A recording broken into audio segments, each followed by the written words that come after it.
Hello, folks.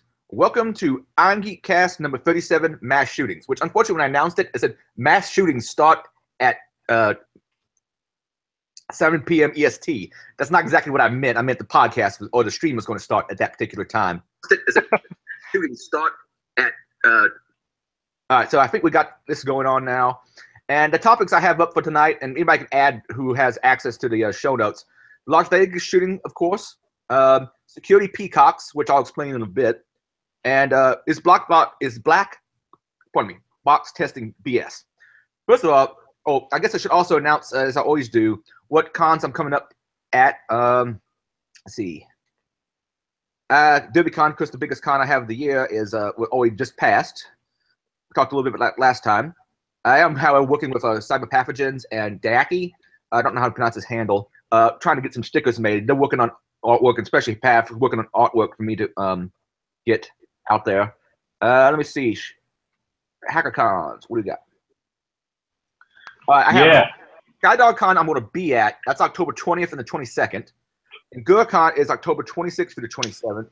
HackerCon is 17th through the 19th of November. And B-Sides Philly wraps up my year on December 8th. And I need to figure out how exactly I'm traveling there. Besides that, anything new with any of y'all? Nuclear weapons. We need nuclear weapons. We have nuclear weapons. Or are you talking about us in general? Hackers need nuclear weapons.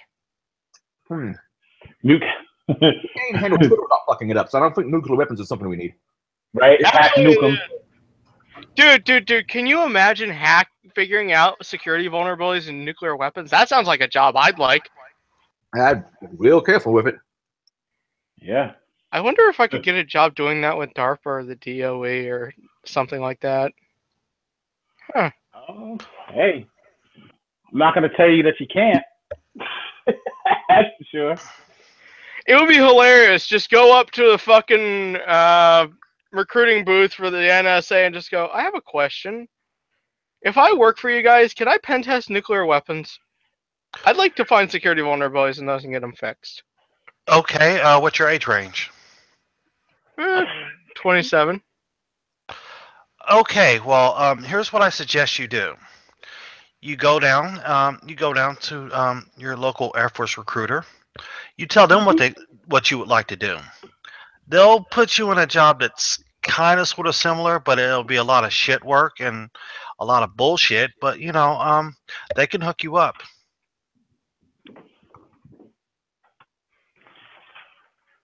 Of course, you'll have to give 5 years of your life, but it'll be worth it. Yeah. Be worth it doing what you want to do. I think I'll stick with XR, thanks.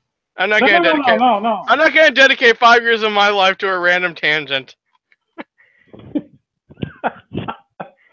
Just saying.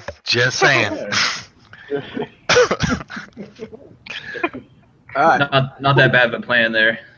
Yeah. Is everybody watching the show? Oh, we have 5 watching now, so we got a few people. Well, let's. Right. If y'all don't have anything new, besides that, let's go ahead and start it. Man, it's been an eventful week as far as tragedies. What was it? The biggest mass shooting of all time, at least in the U.S., maybe any place. I believe the man got what was it, 58 or 60 people? Wow. The numbers 60, I think. 60. Last I saw was 59. 59. Okay. Okay. Can we round it up? I mean. Yeah, sure. Might as well say 60. Yeah. Yeah. But yeah. At least it wasn't 69. Oh man. You know what? At least Too soon. At least 500 people injured, though I'm thinking not all that was guns. I'm thinking directly. I'm thinking a lot of it was people getting trampled. Yeah. And I see some people conjecture that, well, how could this old man who really wasn't into guns, according to his brother, and I don't think had any military background to my knowledge, pull off such a high body count? But my understanding is the people were asshole to elbow, like 20,000 people watching that concert. So, I mean, all the guy had to do was break the window and fire down into the crowd, and he was going to kill some people. Uh-huh. Which he did. Was it one room or two? Apparently it was a big suite, my understanding. Apparently it was kind of a high roller. which is another weird thing. Last person that I just talked to told me they heard 2. I heard 1, then I heard 2. I've heard conflicting reports a couple different places on this. And there's also the false information put out there, or unverified information. Like there's a picture of him in one of those pussy hats, and said, "Oh, this man is a far leftist," but we don't know that yet either. He's not. He's spying at a crowd of people who probably indeed do have a fair number of conservatives in them because it's country music, but it's not clear that he's doing it for any kind of political reason. People want to say, "Well, why don't you call this guy a terrorist?" Well, we don't know if it's a political reason. If it's not a political reason, he's not a terrorist. Like Dylan Roof is a terrorist. This guy, we don't know yet. The worst part is, I think we may never know with this guy. Yeah, he didn't really fit some of the stereotypes of what you'd expect somebody, because he seemed to have he's older gentleman. Was he like 67, 64? Chevy's in front of me.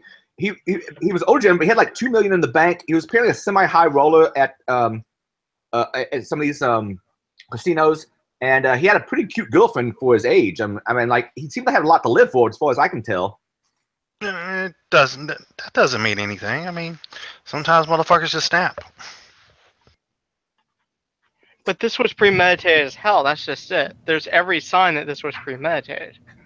Yeah, I'm interested to see. The girlfriend is now back in the States. I'm interested to see what he knows. He knows, I mean.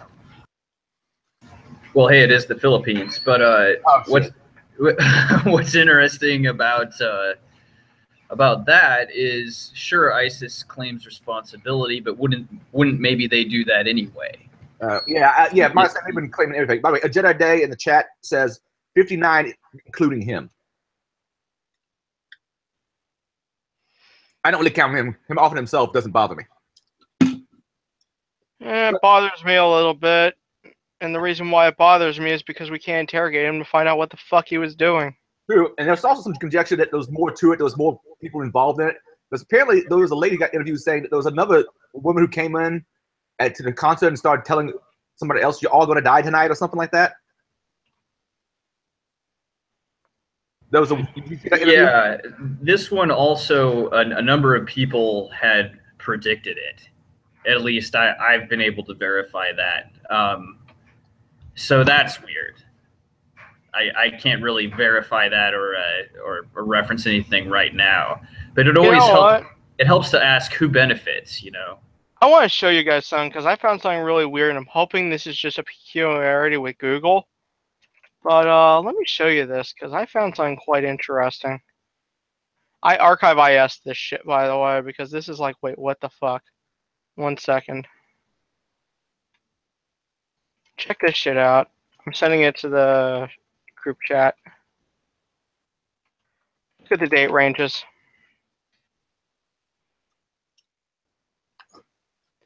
Now, I'm hoping this is just a peculiarity with Google itself. Makes me wonder.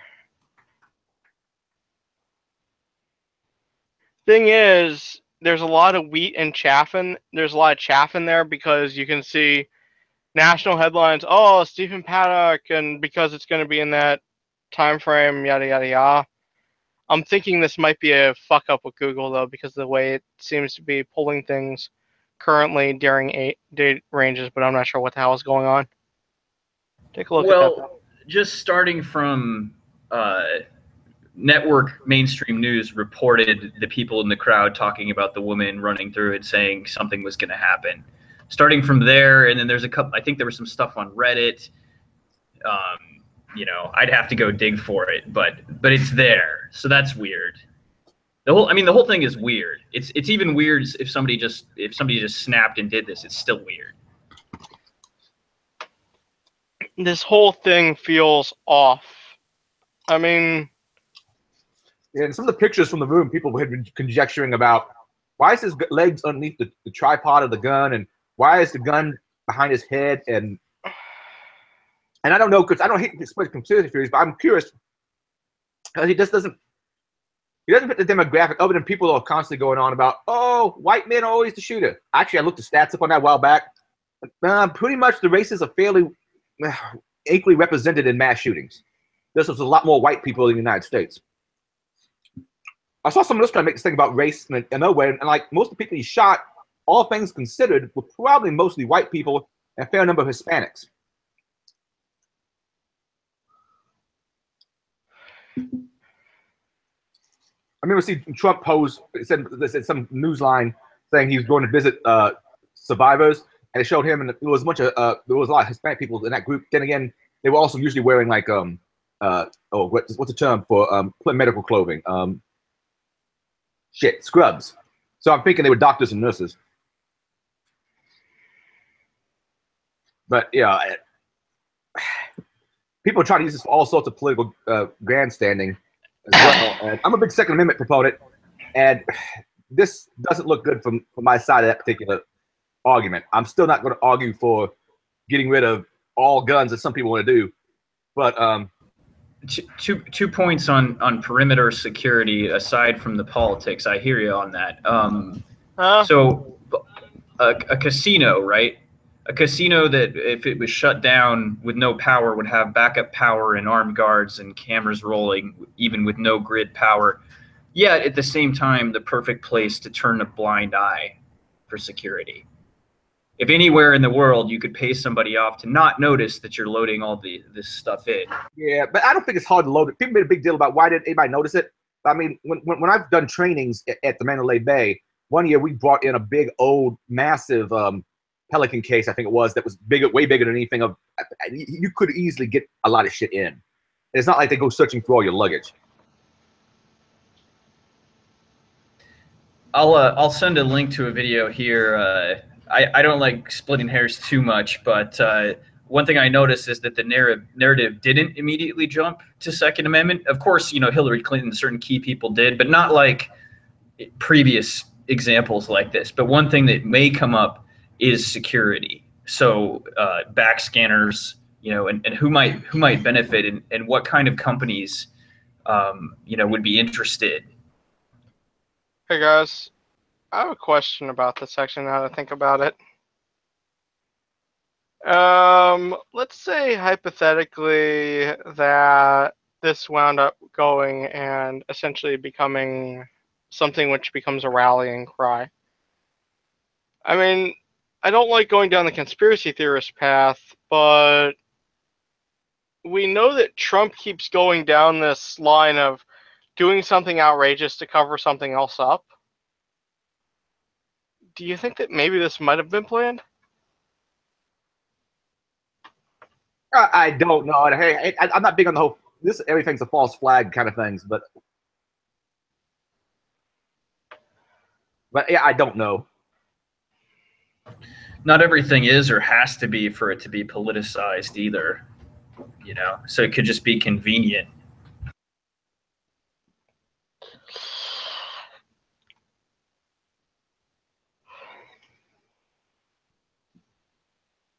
I don't know if you guys have ever seen Truth Stream Media. They're pretty, truth or conspiracy oriented, if that's, a disqualifier. But this video that I posted talks about Trump and how he owns hotels. He knows that whole lobby. And in terms of the Republican kingmakers in Nevada, and it just kind of makes the interesting point, getting away from, obviously this was a false flag for gun control. Well, what if it was a false flag for right-wing security state, more like your Bush Senior or Bush Junior? Yeah, and you know what? It is incredibly bad optics for Second Amendment proponents, which I am a big one of. I mean, I own several guns myself, and owned a lot more before I sold off the ones I inherited from a large portion of the ones I inherited from my uncle. It's, yeah.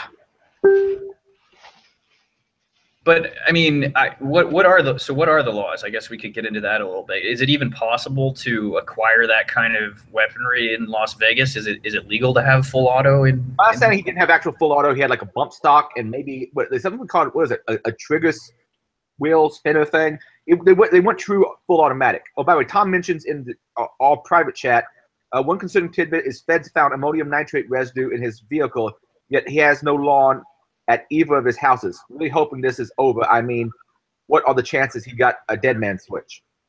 He's got a dead man switch. Oh. I don't know. I mean, making ammonium nitrate bombs, it's easy.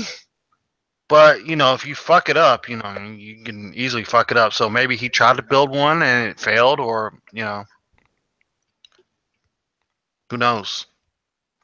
So I mean, that residue could be from anything.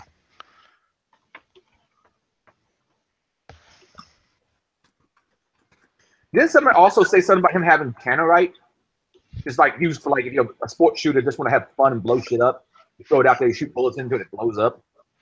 Is that made out of ammonium nitrate in any way? I don't know. I don't have experience with exploding targets, but it would make sense.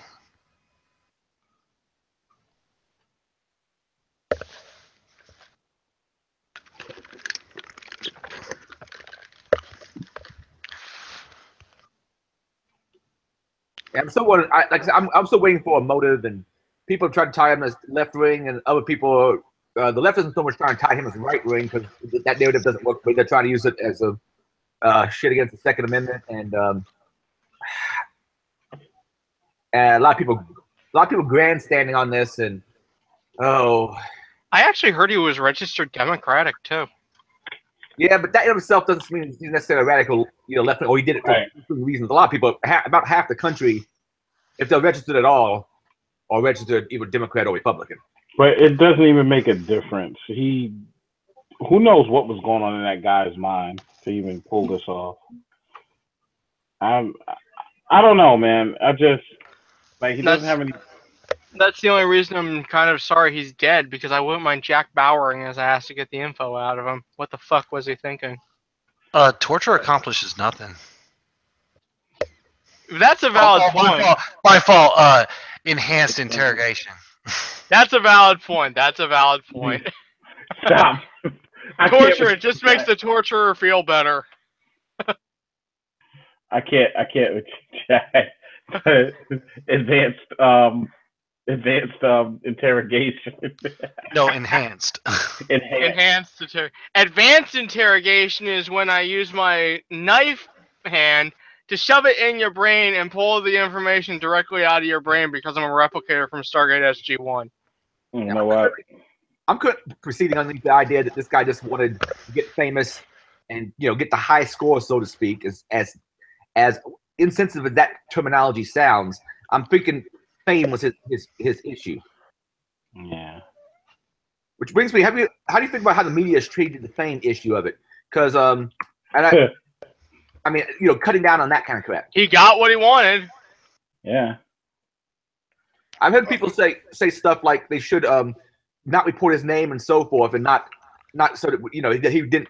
People who don't accomplish the actual fame they're looking for in some of these mass shootings. I have to agree with that. They should never promote the person's name. Unfortunately, fame is one of the driving factors for a lot of these mass shootings. Well, I mean, it's an attention-seeking move. But with the somewhat pyramidal shape of the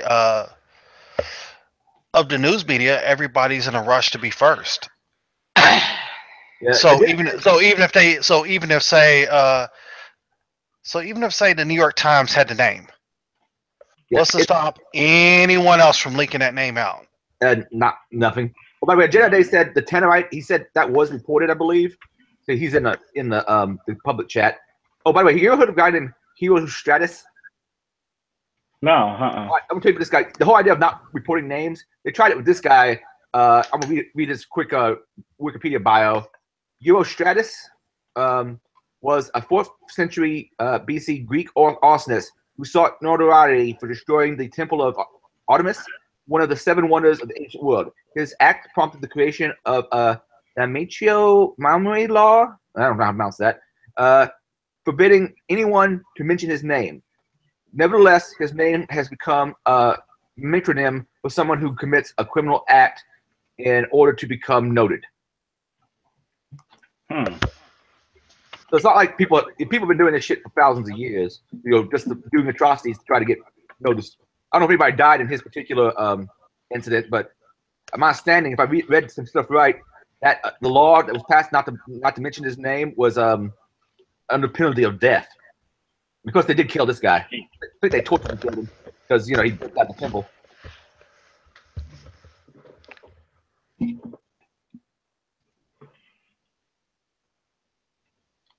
Oh. Yeah, apparently there's a term for it. The term Eurostratic fame refers to Eurostratus and means fame sought at any cost. Oh, no, I like putting a little bit of historical tidbits in there. Huh. Yeah, that's solid. So, what measures would you say could be used to help prevent this kind of shit? I don't think there is much besides things that frankly are more dangerous than the shootings themselves. Pretty much. I mean, the only way yeah. I could think of to stop something like this would be pre-crime shit, and well, we all know how that's gonna go. And he just lined up the perfect situation to get a maximum number of people killed, pretty much, with a gun at least, when you have all that crowded area and being in a, I think, 32nd story. So there's no other things that people say they see flashes from, like, I don't know, lower stories, higher stories, but Vegas. So there's lights going off all over the place. The police scanner said multiple subjects, and I think mentioned the 4th floor. But my understanding early on, police scanner, I wish Mary was on. A lot of times, the dispatchers and so forth are just trying to piece together what they have from input. Sure. So a lot of what you hear. Yeah. I would say, as bogus as like the FBI, you know, setting people up and really pushing the envelope on entrapment, that is one of the things that I would say is a pretty effective strategy. So, you know, if one of their key performance indicators is, you know, making these kinds of arrests, and then they end up like setting up a kid who obviously could never have done anything like that, and his parents, you know, scream about it. That's one case out of 100 where they potentially did stop crimes. They did stop people who were potentially crazy enough. Because I can tell you right now, they do that shit in the hacker scene. Oh yeah. No, I actually personally encountered a guy who I later found out was FBI who was asking me to run a mobile malware. This was at Hope 10. Somebody I later found out was FBI City Redacted.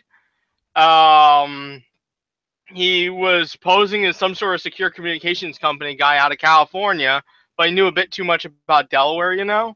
And he's asking me, dude, could you write me a malware to prank my boss that'll brick his phone for a set time? And I'm like, check Metasploit, because at this point I'm trying to give him a non-answer while telling him to go fuck himself. And essentially what it comes down to is a couple days later, I'm at a security training event, and I walk up on him as he's trying to recruit one of my friends for the FBI, and he goes, "Oh, I do terrorism for FBI City Redacted." And I just walk up to him in a drunk voice. I go, hey. Did you mean terrorism or counterterrorism? Because there's a big difference. The look on his face was priceless. So, yes. But I mean, that's a situation like Ruby Ridge, though.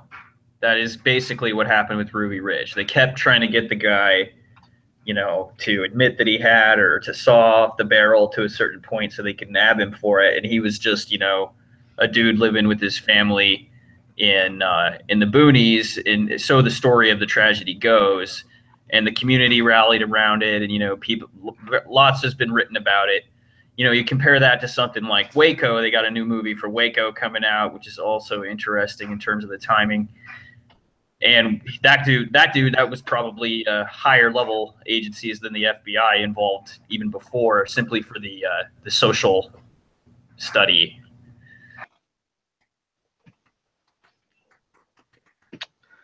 Tom, I think you're right about that. I think this is an attempt to create a security state.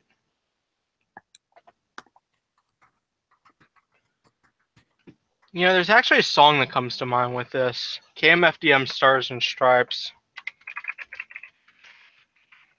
About the Iraq War, but it rings true with this as well.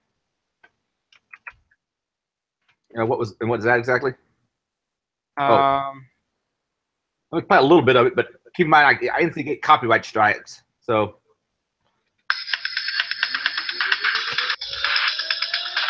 all right, this is.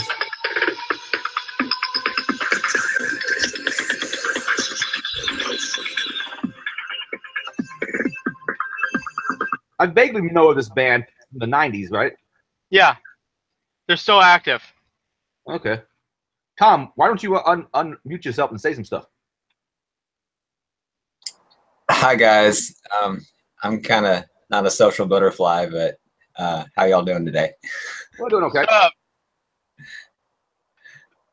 Tom is one of my video jockeys at DerbyCon, and we've been hanging out at cons for mostly in the South for quite a few years, mostly Freaknik and Skydog Con and such. Wait, are you saying he rides the video like a horse? And I'm saying he sits there and makes sure things keep functioning. Sometimes he's normal. Sometimes he's just sitting up pressing buttons, you know, and filling in titles and doing the grunt work. But I think he's done it every year since, I don't know, the first or the second. I think it's the second or third. I can't remember. I've been doing this for like 20 years. Yeah, because you were doing video for Freaknik way back in the day, right? Yeah, I've been doing Freaknik since like Freaknik 2 or 3. So, long time. Yeah, I don't know. I'm not sure I started a right-wing conspiracy to do this, but I don't know what's right and left anymore. But the idea that this is a false flag to get more of a police state, maybe fuck with the Second Amendment. I hate to sound like a freaking conspiracy theorist, but it is a perfect storm kind of thing. It is. That's just it. It's awful convenient is all I'm saying. Timing is everything in, you know, today's world. Notice how it's at the beginning of September? Okay, Just that has significance because... Actually, you're right. It doesn't have significance. I was just thinking back to 9/11. I was thinking if it was a major election year, then yeah. But, you know.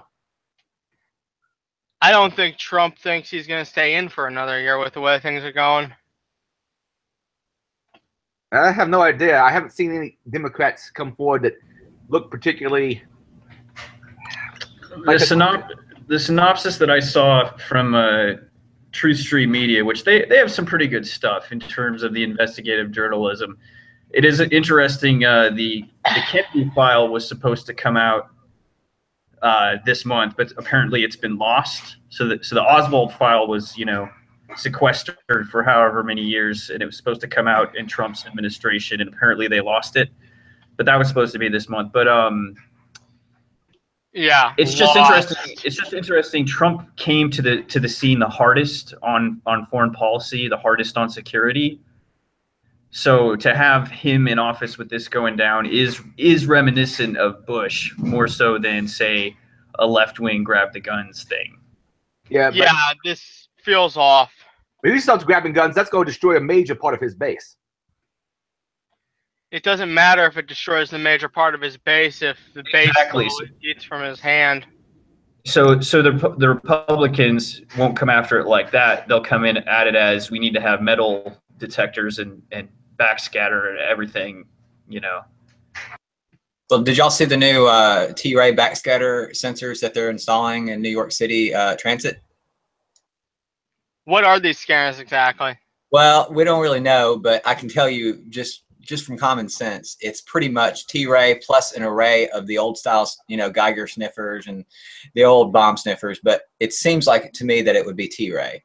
T-Ray meaning? That would be terahertz radiation. It's the same implementation of what they're using at in the TSA, at the airport, but it's a higher power, has better penetration. They'll basically be able to detect, well, for one, dirty bombs. That's their main goal. But I think pretty much with the technology, they could tell you what you had for lunch. So I don't think there's really much limit to what you could do with it. I wonder what the radiation output on that is. I hear that, and I can't help but think that that would be a radiological hazard.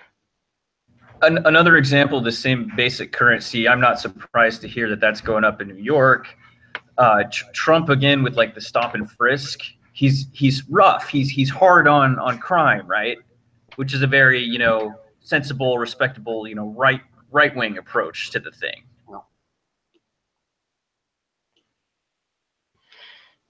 Another example is like these gravity knives. This is a more pragmatic thing to zoom out on. So New York has the law on gravity knives, And it's become this big old deal. I read about this in the New York Times because almost nobody that doesn't do a trade for a living has one of these things. You can go into Home Depot and, these newer generation of pocket knives, once the screw gets loose, they flip out really easily. And so you've got cops, like trying their hardest to flick these things out like it was a switchblade, which is essentially where, as I understand it, the law was designed to protect against, these quick draw knives. And so you've got all these people that work in trades that have these kind of knives on them getting arrested for gravity knives. So that just seems like bad policy, in terms of stop and frisk and weapons confiscation and all that. Yeah, I've never been in a knife fight in my life, but I'm pretty damn sure if I wanted to get in a knife fight with somebody, I'd want to fucking fix a blade. You don't want to be in a knife fight with someone unless you're well trained. Both people die. Well, no, I mean, seeing as the fact that I've been in a knife fight, it's and I didn't pick the time or the place, but hey, I had to defend myself, and I still have the scar on my arm.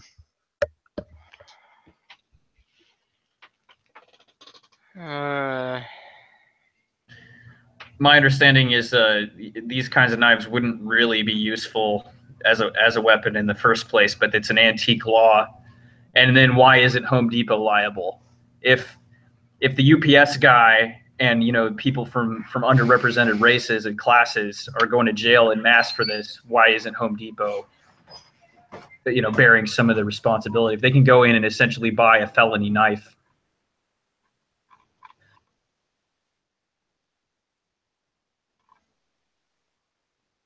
But that's just maybe an example of where we're going with this police state stuff. It's not necessarily a bad idea. Some of this stuff, the backscatter, the surveillance, the FBI setting people up, blah, blah, blah. Maybe some of these aren't all bad ideas, but what are the costs to benefit, as a society?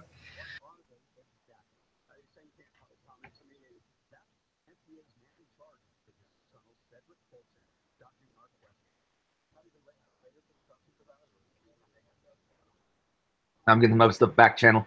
Man, I'm gonna cast. I remember cast like a week before last, and I was getting back channel stuff and like you can't say that shit. Yeah, I don't know. The police state or the nanny state is bothersome to me, and I'm like, if I want to own a switchblade, fuck it. Actually, quite frankly, I want to be able to own an automatic rifle, but not that it'd be a particularly useful thing. I'm generally, as long as people are law-abiding, not restricting much of anything they have. But you have certain crazy fucknuts like this, and my understanding, no amount of background checks would have got this particular guy because apparently he came up pretty damn clean, which is another reason. Other than the biggest thing with this guy is his father was apparently like a sociopath and a bank robber. Yes, who off of the most wanted list and held some other kind of position, and then he went on to be like a comptroller for Lockheed. Is that right? I don't know. No, his father didn't, but he did.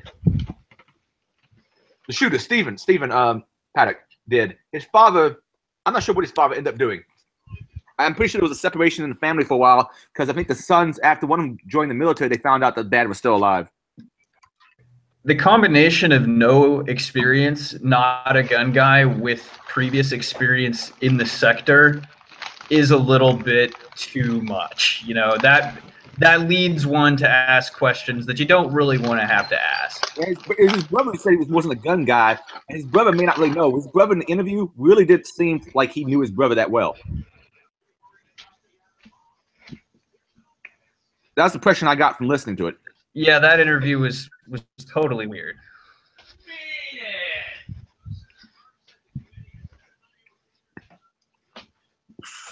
These towers. Has anybody heard anything about this that Tom just put in the chat here?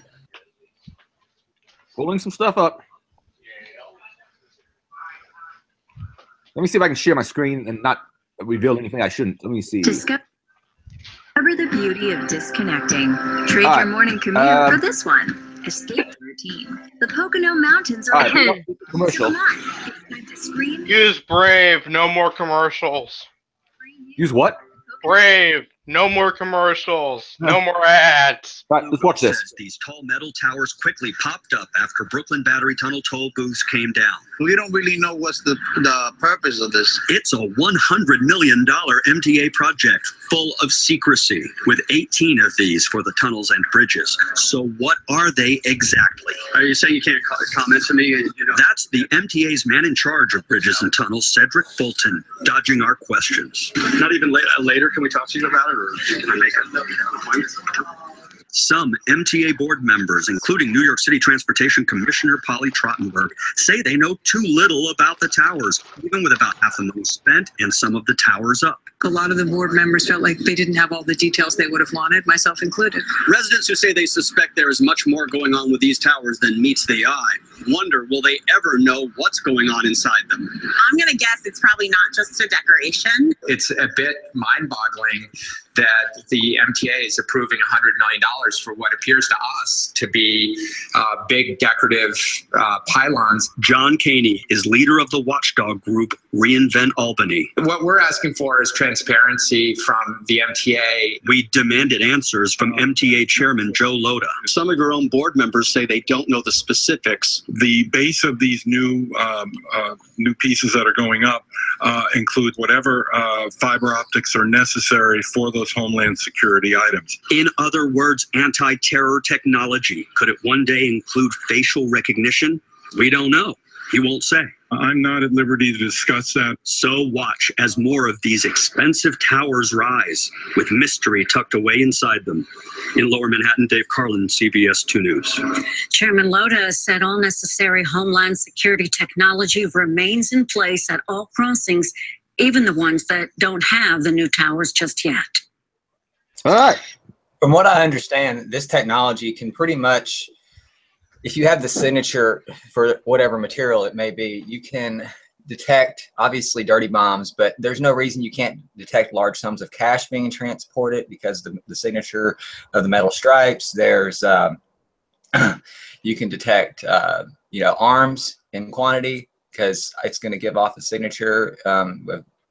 I really don't know how far it goes or how deep it could go, but I mean, I'm sure that the main reason for this is Homeland Security has realized that they don't really have a handle on this whole dirty bomb problem, and that they want to be able to track what comes in and out of New York City. That's kind of where I sit on it. That's my guess. It's probably an anti-dirty bomb measure.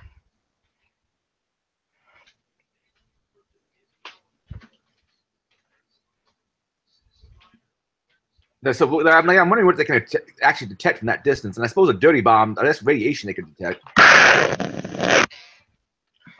Yeah, dirty bomb will be rad.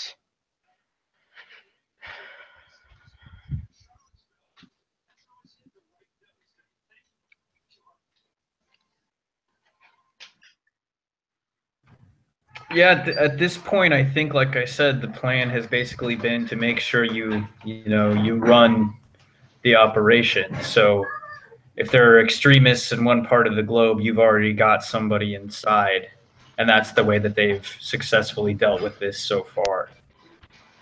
So how do you stop somebody like Vegas? I mean, you put in a backscatter machine at every entry point in a public place. You use, Yeah, but walking in and out through like a TSA kind of checkpoint at every fucking casino would suck. It sure would, and I'm not sure that they ultimately are that effective.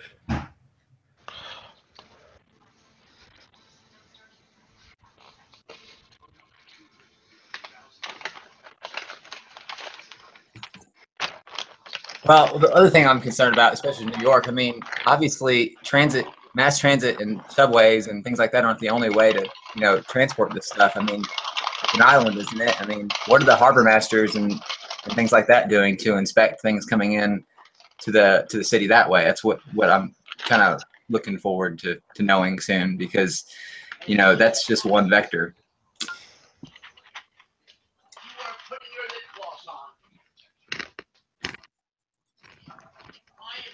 I mean, I think it's a good thing that they're putting them in, personally.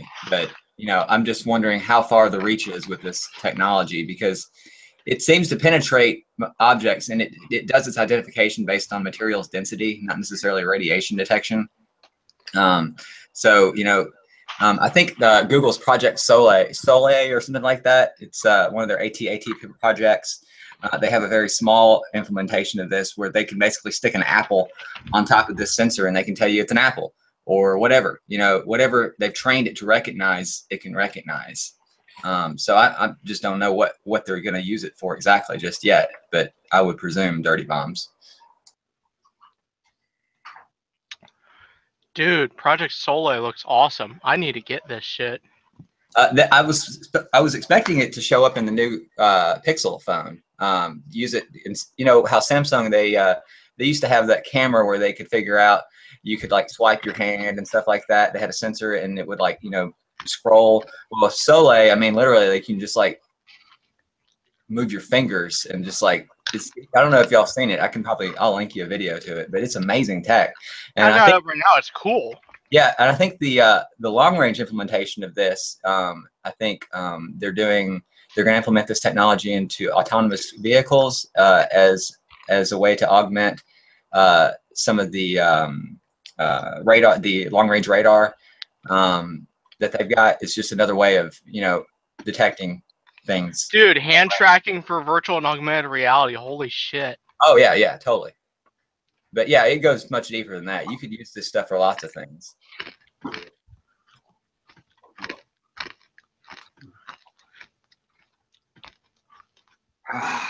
Sorry, guys, I had to walk off and get a little more hooch. Oh, I had an idea. Yes?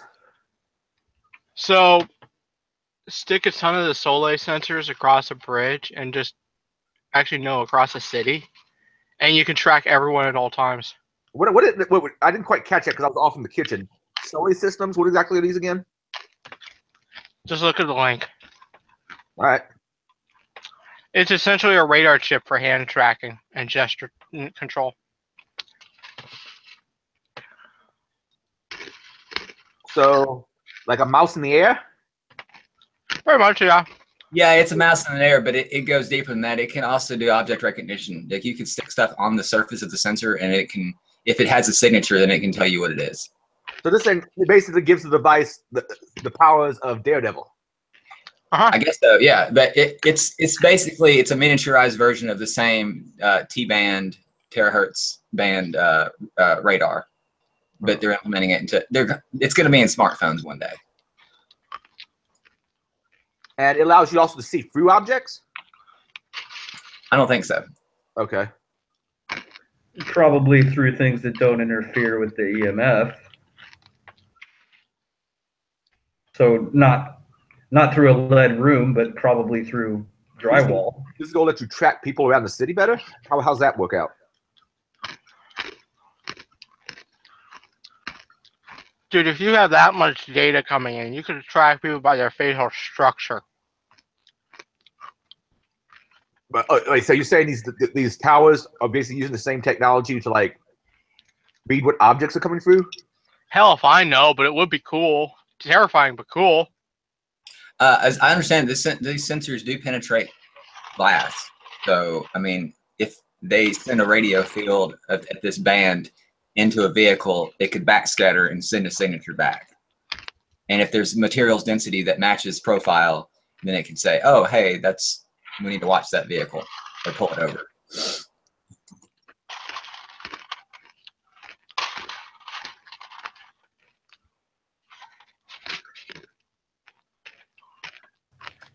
My understanding is that a lot of this imaging stuff has existed for some time and feeds into a grand scenario builder that can go back a couple weeks. We aren't crazy. We aren't paranoid. Nut jobs. We just know what the fuck we're talking about.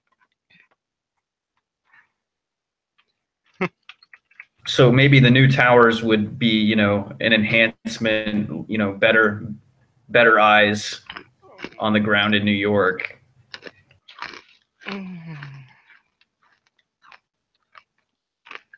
Someone's crunching on something. Sorry.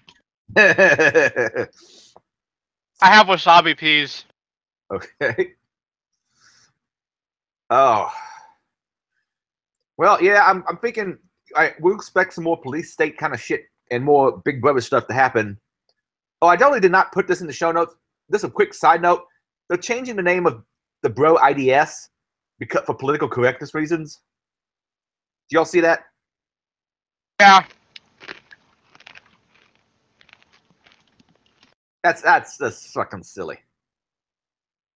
Anyway, does anybody have even more on the Las Vegas shooting that you'd like to say or ideas? I would like to say something about this bro shit. Say some shit about the bro shit then.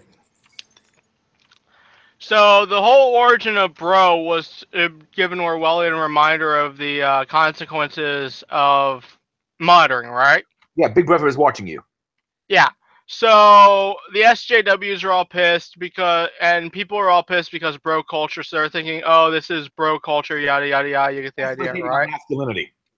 Every time I see someone talk about bro culture, it's usually either a fairly radical leftist woman or male, and the male almost never has any masculinity to speak of.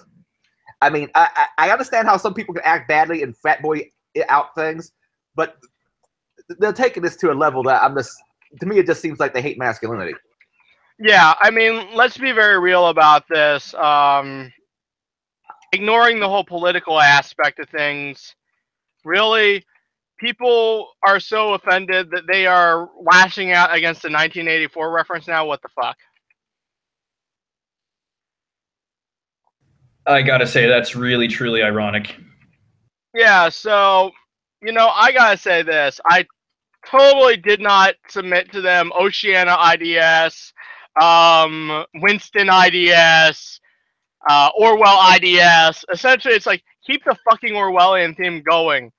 If they're gonna be little bitches, keep it going. You know, the kind of wavelength that I've been on for some time now is I met some socialists that were selling their $10 newspaper for from the 90s. Like they had all these back copies of this revolutionary newspaper. And I said, don't you think that the IMF and the World Bank are really in a great position to implement socialism worldwide?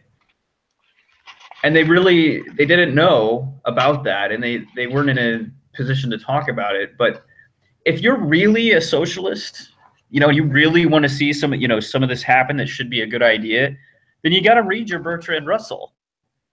Let me take a couple things from the chat real quick. Kurt Putman, I think in reference to knives, he said, I've seen more people get fucked up with box cutters. Probably so.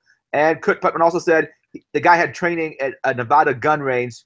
Anyone can get it, Google it. So apparently the guy had more gun training. I think his brother just didn't know him very well. All right, go ahead and continue. Well, if you're talking about the IMF and World Bank implementing socialism, they fucking don't. Every country that goes to them for loans, there's particular strings attached to ensure that the loans are repaid, such as privatizing water, privatizing their infrastructure. It always comes with privatization projects. Right. That's kind of what I was getting at, is the connection between crony capitalism, big state, and socialism. So while a lot of people they like the idea, but when they actually look into it, if they knew maybe some of the major players, they may not be so interested. And some of my old radical friends repeating the mainstream media, I wonder, do you want to go to bat for Monsanto and some of these various big corporations? Because last time I checked shows and you were trying to fight the man. That you seem to be speaking for the man now is kind of where I lost interest with them. Yeah, unfortunately, people don't seem to realize just what they've been roped into. I mean, and I'm not necessarily saying that all corporations and all this and that is bad, and that the director of Nestle is horrible for saying that water is a private product or whatever he said and not a right. that seems really draconian, but I don't think he personally, where he is in life, really meant it that way. You know, he was speaking. He was speaking as the CEO of a corporation that, hey, look, we got to get our hands on this product, and people are willing to pay a premium for it.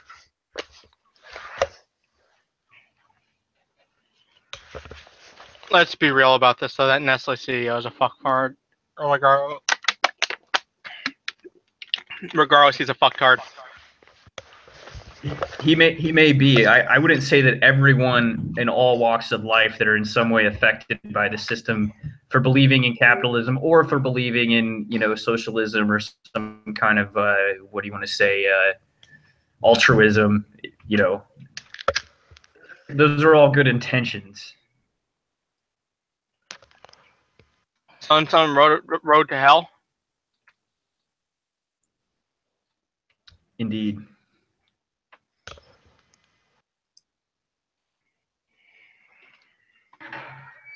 But no, sometime I really want to get it into the notes here. The whole definition of hacker and like Timothy Leary being involved in popularizing hacker culture. And it reminds me of a chart I saw that had, you know, foreign actors and criminals as the, kind of the two major definitions of hacker. And so it's interesting, you know, before you even get in any kind of thought crime or anything like that, just like branding a culture that if you're not upholding the security state, then you are inherently dissident. So having any kind of knowledge, unless you are pro gung-ho pulling the line, then that would make you inherently potentially a threat.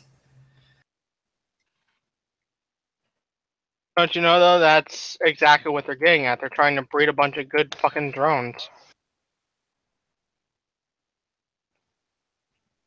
I've wondered about that. I don't know how effective that would be. So on the subject of like 1984, that's the difference between Huxley and George Orwell. So Huxley, I'm pretty sure, studied with Orwell and studied with Bertrand Russell. Huxley was mentored by Orwell, if I remember correctly. So he says in his Stanford speech to the Tavistock Institute, I believe my model of Brave New World will be more effective. And again, I sort of fell out with some of my hippie friends when I'm like, so you know how much of this is involved with, you know, certain elements and what the real point of this is. And they're like, oh, no, this is a dystopian warning. We read it in high school because he was warning us and Huxley was this great guy. And I'm not saying Huxley was a bad guy or a good guy either way. I tend to think he's pretty neutral. But he is describing practical methods. And you can actually, this is good for any hacker or security person to read. Read Brave New World Revisited, Chemical Persuasion, because Brave New World Revisited is not a fiction. It's describing how far we've come since the original allegorical description. Yeah.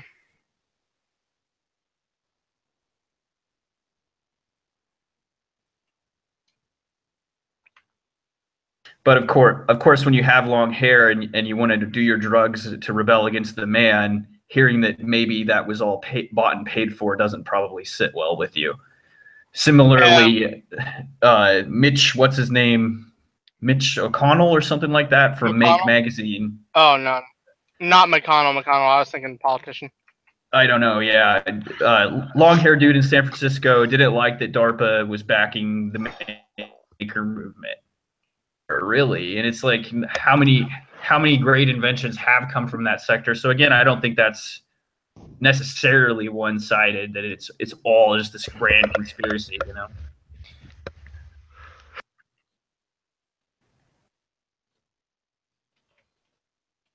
Yeah, those are talk that a guy named Sargon of Akkad, I know because I'm one of my favorite YouTubers, and a guy I'm trying to think the other gentleman's name, Nicholas, where they're talking about what is the more likely scenario, what is the most scenario we have to worry about, an Orwellian dystopia or Huxleyan dystopia.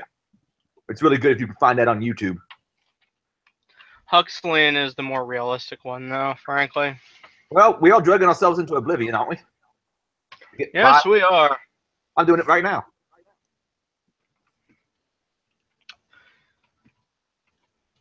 It isn't that. I mean, it's funny on the whole on the macro level of this, because in that like 60s talk, Huxley says, well, you know, terrorism is a blunt object and you can't just keep terrorizing people. It's inefficient. And so this was long before any kind of discussion of terrorist groups or whatever. I don't even want to get into it, but just as a blunt instrument, war and terror are not the most effective in his view.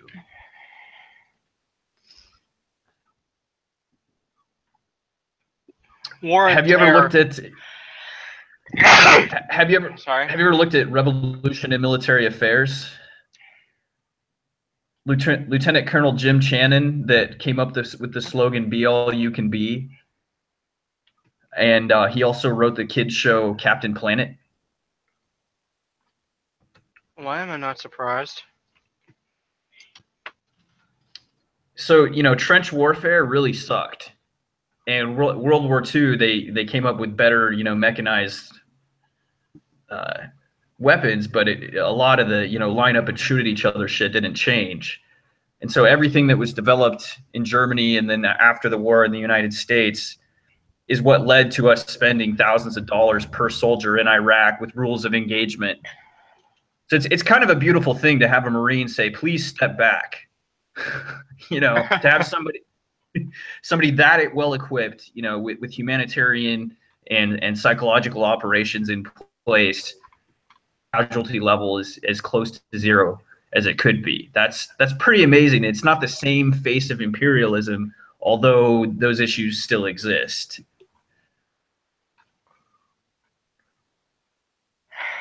Hearts and minds, brother. Hearts and minds.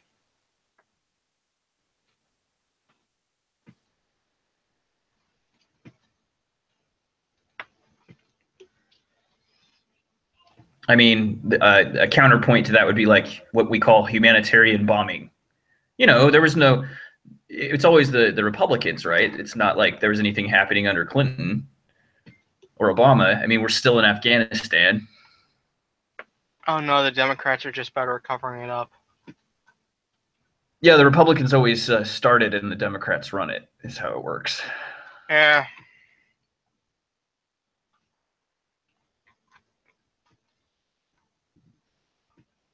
But I don't know. What do you guys think? American exceptionalism, or should we step down and let China lead the way? What I know, China, I think we haven't have American exceptionalism. Then I see nut jobs who are saying shit like, "Oh, Merkel is the new leader of the free world." But I'm also hearing people tell me Merkel has fucked up Germany and Europe by extension pretty badly, depending on who the hell I hear.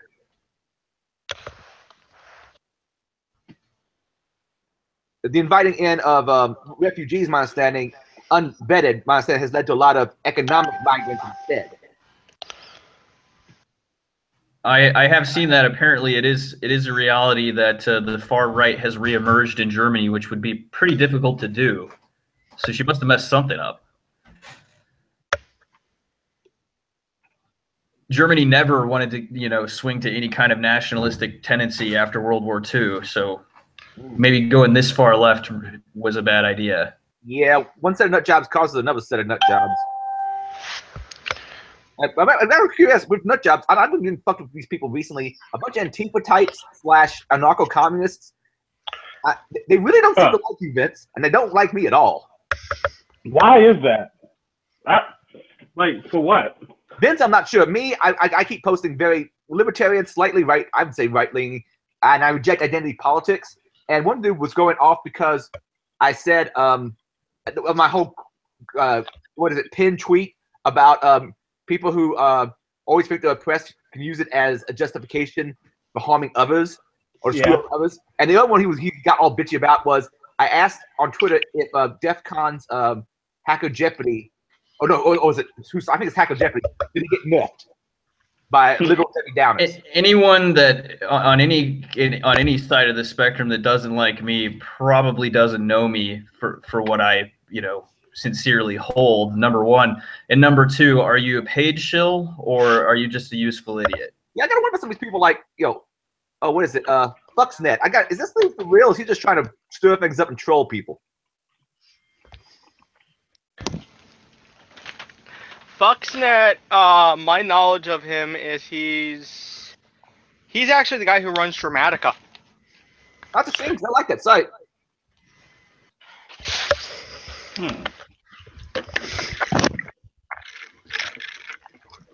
I mean, I would be happy to go toe-to-toe on radical ideology and feminism and third wave feminism and Gloria Steinem and the CIA and George Soros and all of it. I would even give it its day. I'd say I can understand why people believe what they believe. I'm not sure they have the whole picture, though. I've actually studied critical theory. Which my standpoint, they find everything racist and sexist, and if something's not inherently racist or sexist, they'll find a way to make it that way. That one. Beyond that, what is critical theory? Is that something more than that? Thank you. Vince? So, sorry, could you repeat that one? All right, Ari, go ahead and mute yourself because I hear something going on in your room. Wait, did my mute just turn off? Oh, shit. Yeah. Sorry. Yeah.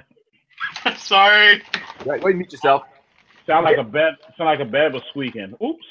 Yeah, Vince. The general question is: can you give me the elevator pitch on what exactly critical theory is? Critical theory. I may not do it complete justice, but I mean others. Like the conservative Jewish fella Ben Shapiro, who apparently is a Nazi. Somehow. He's married to a brown woman. Well, in any case, critical theory basically holds that the consumer culture industry of the post-war West, or actually, sorry, of the pre-war Germany, so that somehow German republicanism is what led to nationalism. And so ever since then, it has been an attempt to infiltrate the culture industry and what you want to say, the universities, with this critical theory, which is essentially actually critical of Enlightenment style reason. So it's actually attacking rationality, which actually, if anybody really wants to sit down and have a coffee, we can talk about, things like the Dark Enlightenment. I am not a proponent of the Dark Enlightenment, but for those of you that don't know, it involves, this combination of a security state, which I would say if you're a radical is probably something that you're, concerned about. So the emergence of private security taking over for, national armies is one component of the Dark Enlightenment. And another component would be this attack on Enlightenment era reason and liberty and democratic ideas, to the point where now you have people interviewing like Noam Chomsky and saying, well, don't you think violent revolution is the answer now? And this guy really wants, Noam Chomsky to advocate violence, do it. And that's because the blood in the French Revolution is not an open and shut case. I don't feel like I'm completely doing this justice, but most of the people that are affected by critical theory, I would say it's safe to say, haven't gone in and read Adorno or why they believe that somehow Western free market capitalism in pre-war Germany and in the post-war US is what leads to this nationalist fervor. It's really easy to be like, oh, well, rationalism and science, led to product marketing, which led to, and I'm like, yeah, but what about Edward Bernays and, materialism? Because like our grandfathers that fought the Nazis weren't materialists. That was Madison Avenue in the 50s.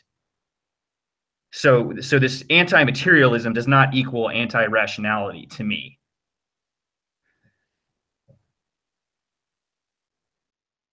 I think I'll have to go back through and listen to that again because I'm still grokking it.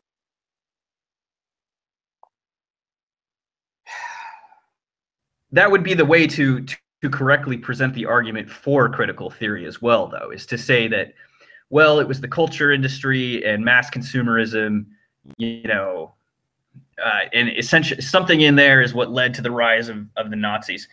You know, but to be fair, in terms of this Nazi hunting, if you really want to hunt Nazis, then I don't blame people necessarily for looking at the silent majority and, you know, this closet racism and so forth. There's something to that for anybody that thinks maybe they have a problem with me. Maybe they don't know. Nixon was the guy run by Prescott Bush, and Prescott Bush did indeed have his assets for supporting Hitler.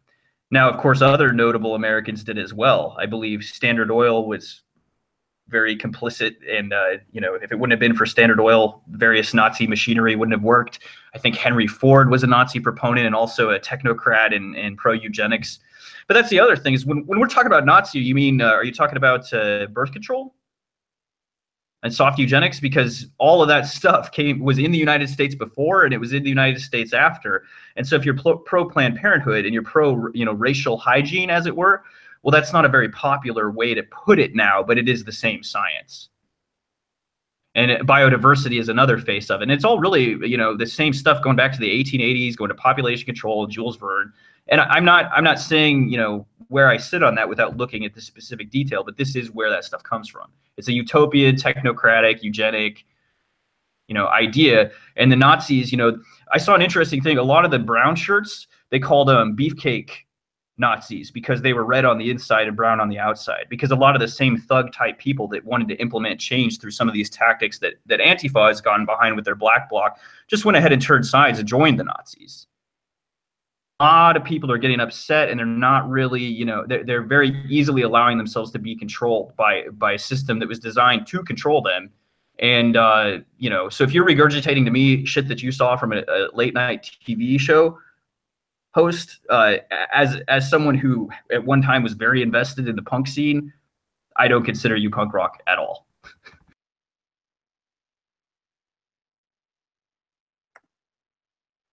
None of that. Oh, what is that gentleman's name who calls conservatives and punk rock? He works for InfoWars. Joe. Yeah, Gavin McInnes kind of wore that brand out.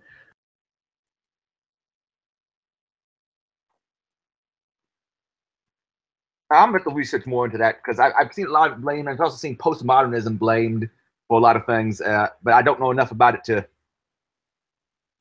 digest. I'll find the link for counter enlightenment, because that's really interesting. Because if you consider that, okay, the United States 1776 to 1986, you know, is 200 years. Is that right? Did I get that right? 1776 to 1976, right? Yeah. So into the modern era, we're only 200 years old in the whole history of European colonialism and essentially despotism. So to assume that there wouldn't be a couple of generations of people that would be absolutely against a classical liberal thought, I mean, it's not really that far out. So, you know, I can understand certain people that are apologists for the monarchy, for the papacy, you know, et cetera, people that want to return to the old ways. I can understand that. If I did actually believe that, I would be a dark Enlightenment cat. The fact that I do not believe that makes me an oddball, you know, hacker, you know, whatever. Am I crypto anarchist to hide the crypto capitalism, or am I just a neoliberal with a rebellious streak? I don't know. But I certainly have been critical of imperialism, and at the same time, you know, what is the alternative? But let me find that counter Enlightenment post, because it mentions the Frankfurt School. Okay, maybe just email me, because it's something I need to read up on later, and I'll have to have time to figure it out. All right, does anybody have anything else on gun shootings, postmodernism, critical theory? Next subject I put in here is security peacocks.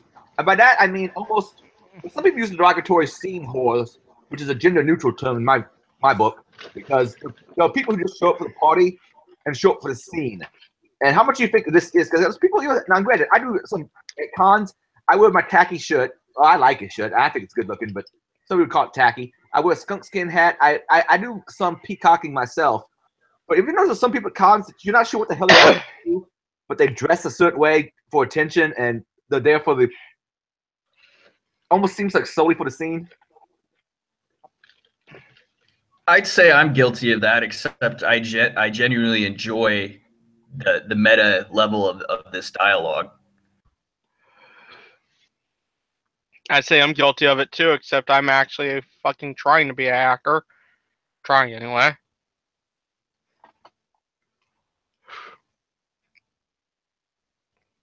And I mean, seems to me like there's a lot of people who just get him there for the scene because, I don't know, I mean, I really don't know how to describe it. Seems to me like there's a lot of fakery going on, I guess is the best way to put it.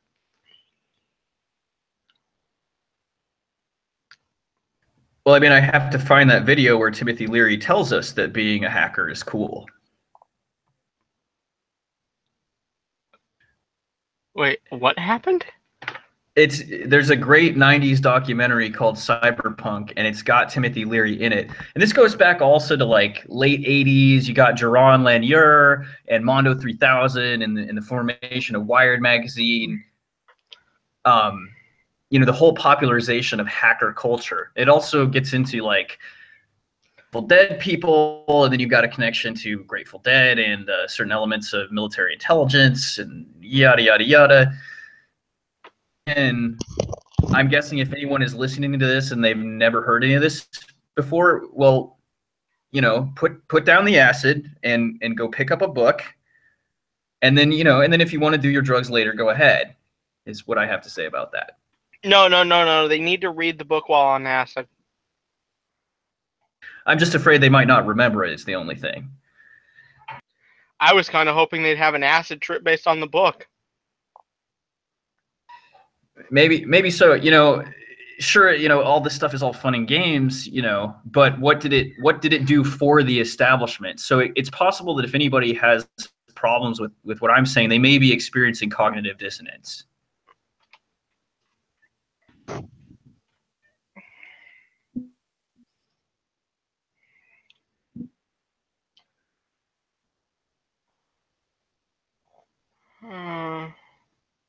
Okay, dokes. As security peak, I don't have a whole lot more to say about naming names, which I don't want to do because I don't want more drama.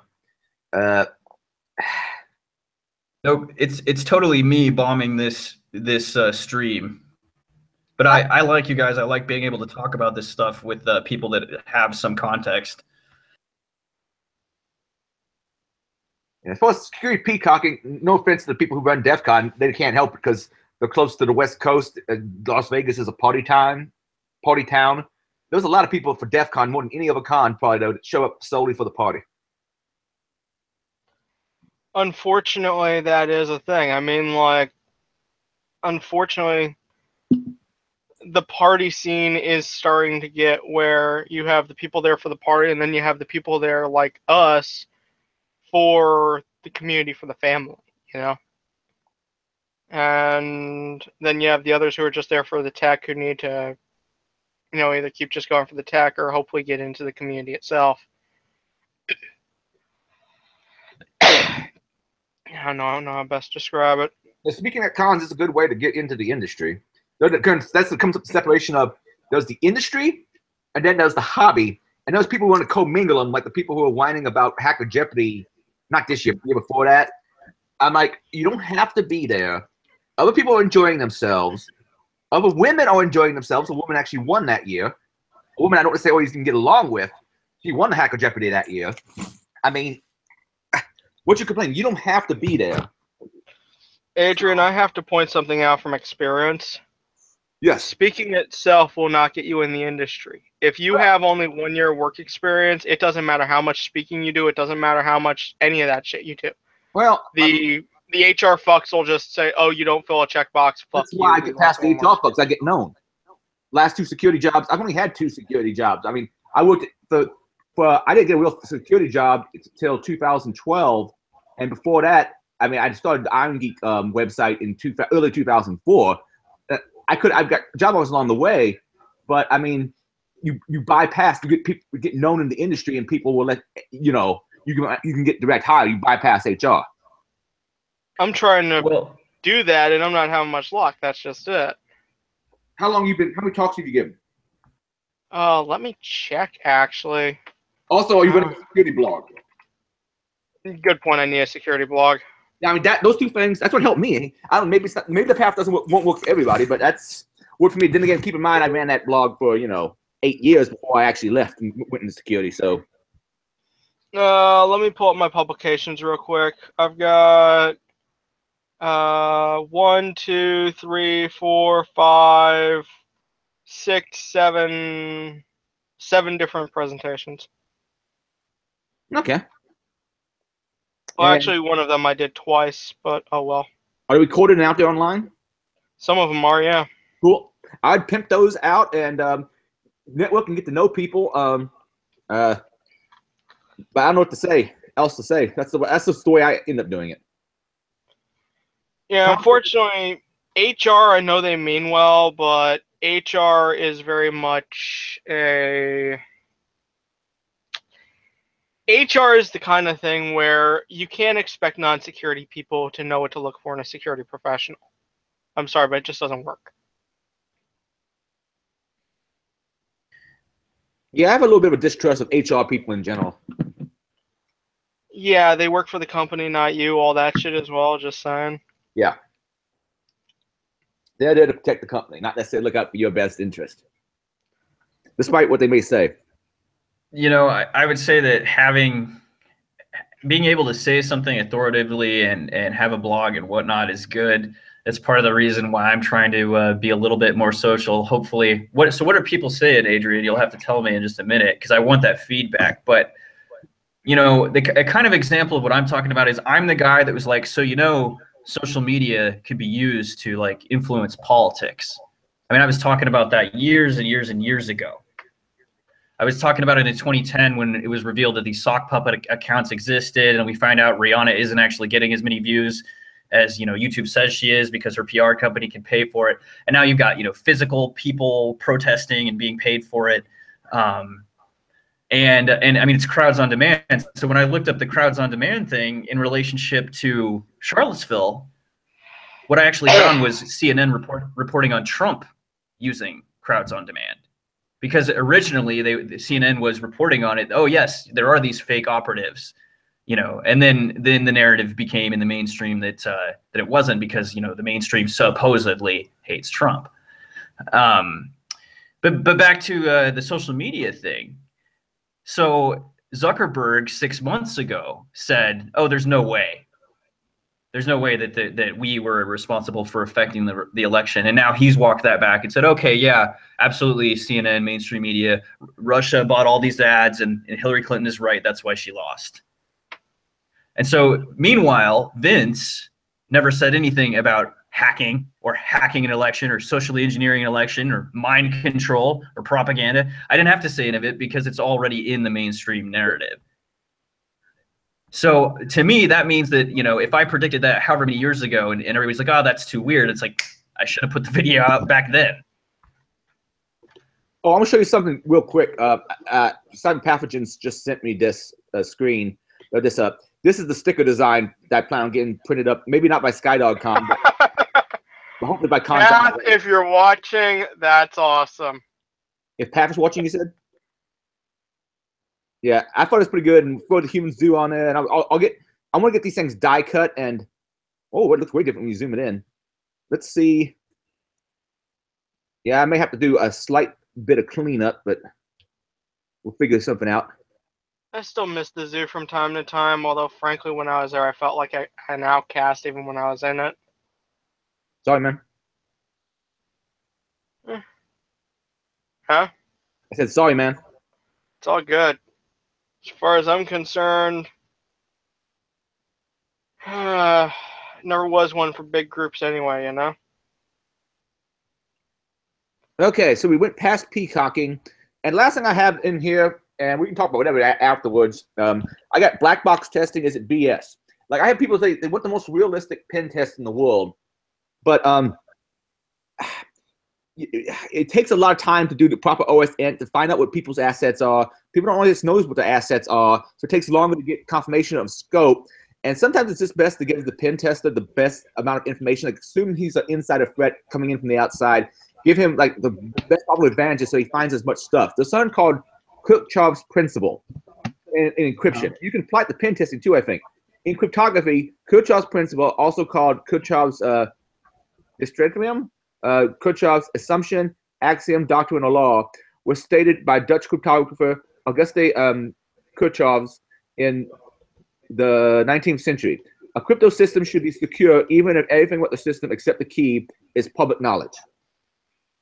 So what's y'all's take on like black box pen testing, where the idea is to make it realistic, but they make it so realistic and not to a point where things might be missed that you really just want to find, if that makes sense to you? I think it makes perfect sense. Like honestly, like for I know you want to make it as realistic as possible, like you were saying, but it comes to a point. It depends also too, is how much time are you allotted for the black box? As to how realistic, how realistic do you really want it? You know what I mean? Like if you're getting like only, let's say, 3 weeks to do some type of black box testing, that's not really a realistic approach. Because most attackers on the outside coming in, they don't do a lot of them don't do the just, okay, knock on every door, like port scan or whatever. It's like they do it in increments. It takes time. So, I mean, it really depends. The good guys have a time window. The bad guys don't. Right. The bad guys have forever. Well, they don't have forever. Everybody croaks at one point or another, but still. Well, I mean, they might do a loud attack and then a quiet attack, a loud attack and then a quiet attack, just to judge how the network operates or how they respond to whatever it is they're doing. Yeah, those are most companies. Some companies see you coming, but most companies just don't pay attention to any kind of like network scan or so forth. Then again, there's so much internet background radiation. I can understand why they don't. Yeah, I mean, I know other people who consider port scans a fucking attack. It's like that's just fucking saying hello. That's saying, hey, what you don't mind me peeking in your windows real quick? See what you got. Although apparently some shitty firewalls still have problem with SYN scans and leaving sockets open. Yeah. I wouldn't think that'd be a thing, post 90s that would happen, but apparently it does still. Oh yeah. So now here's the question. Now during the black box or and I was asked a question today, there's a lot of people still use the manual method in some cases, as far as like what exploits are concerned, or they're just throwing out exploit, just Metasploit and just calling it a day. Well, I mean, sometimes you can't find a Metasploit module for something, but some of the best exploits are generally in Metasploit. Sometimes you have to find someone's, custom Python script that actually works. And I had things where Metasploit wouldn't work, but if I did it by hand and watched what Metasploit was doing and like recreated it in Burp Suite, I could get something to function. Right. So it varies greatly. During the first day or two of a pen test, I try to be fairly low and slow to see if they detect it. But even then, I'm not being super low and slow most of the time. I'm just doing a basic in-map scan without a whole lot of flags on it. Just right. See. I mean, if you really want to, you could be sneaky. But egads, that makes a test take for fucking ever if they have any kind of size to the scope. Yeah. Yeah.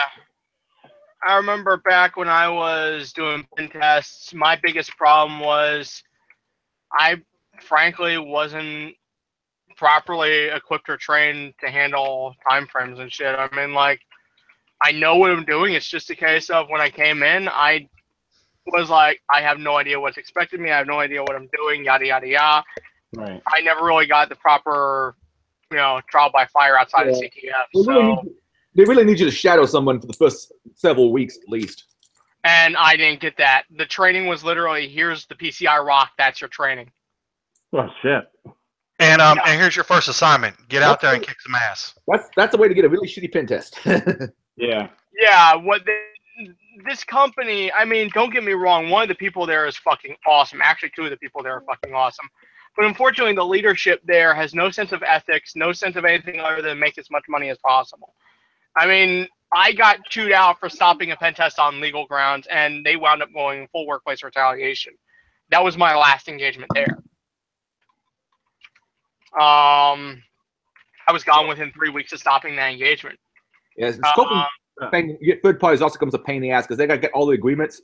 But if people ever drag their feet, you don't necessarily have the agreements in time, so you're fucked. It's better when you're sent in to mop up someone else's fuck up and they don't give you an ROE and they give you a shady ass briefing. And then after you stop it, they start saying shit like, trust me, I'm friends with FBI, city redacted. I'd never do anything to put you in a position where you get arrested. Don't you believe me? Yeah, I'd rather have things in writing. They were attacking me for demanding the ROE. They were saying, you don't need that. Our lawyer says you don't need that. Shit like that. I wouldn't do anything without ROE. I'm sorry. Let me see that lawyer's legal. Exactly. Exactly. But the thing is, that's like a girl telling you don't need a condom. She's on the pill. Exactly. Or trust me, use this condom. I got you. Exactly. Now you know why I'm currently unemployed, though. Literally. Because, oh, wait, I stopped an engagement because the client had never heard the company when I called them to find out if they didn't know the company. And I called their fucking IT director, and they'd never heard of the company.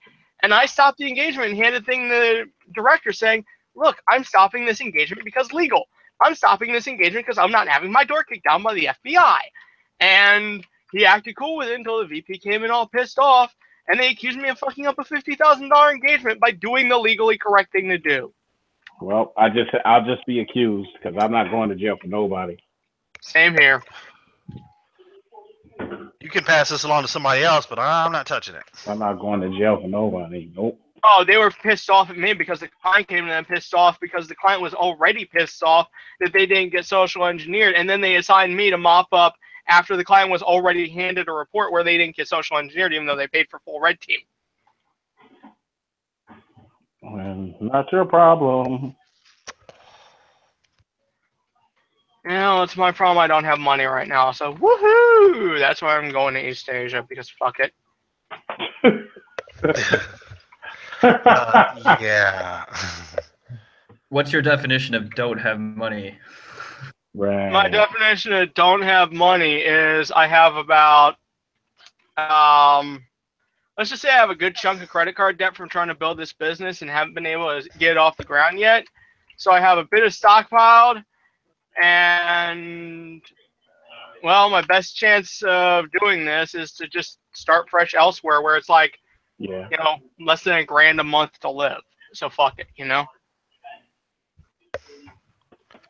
This link that I just posted is a tool that somebody built with Scapy that's for monitor mode that will tell you, you know, the network layout of all the wireless networks around you without being connected to them. Sure, you go ahead. I got a way of handling all this bullshit. You want to know what it is?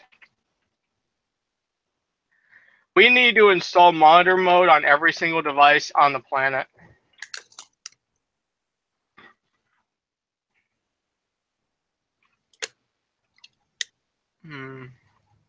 Just buy a cheap business class laptop. Yes. A Theros chipset, I believe.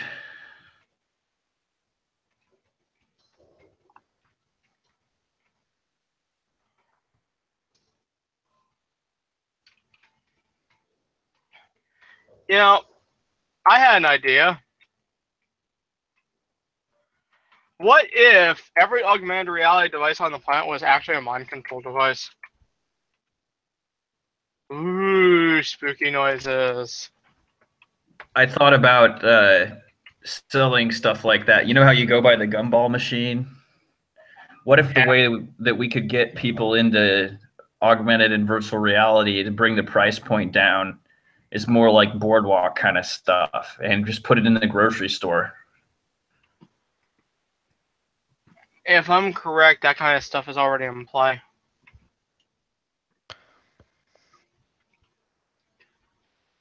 But you know, augmented reality cards that get sold by vending machine would be kind of cool. Kind of like a gumball machine. Yeah, that could work. Huh. And somewhere in Silicon Valley, a VC sprouts its wings. I have a list of VCs if anybody wants them for perfectly legal use, for actually soliciting them for money to build stuff. But you all know, DARPA will also pay you to develop things. I wouldn't mind getting some of that sweet DARPA funding. I wouldn't mind doing a podcast and talking about certain things and, getting paid for that as well. I mean, the alternative isn't very nice, so...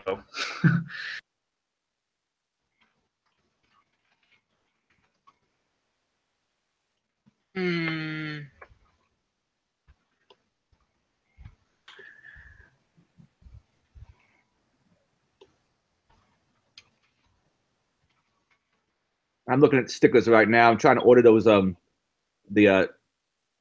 milkshake stickers. Does your milkshake bring all the boys to the yard? Not as far as I know. Oh, damn. Well, it's usually width times height, right? Yeah, okay, good. All right, let me check it out. I think I'll just get 1,000 of these things to start. That's going to cost me over $200.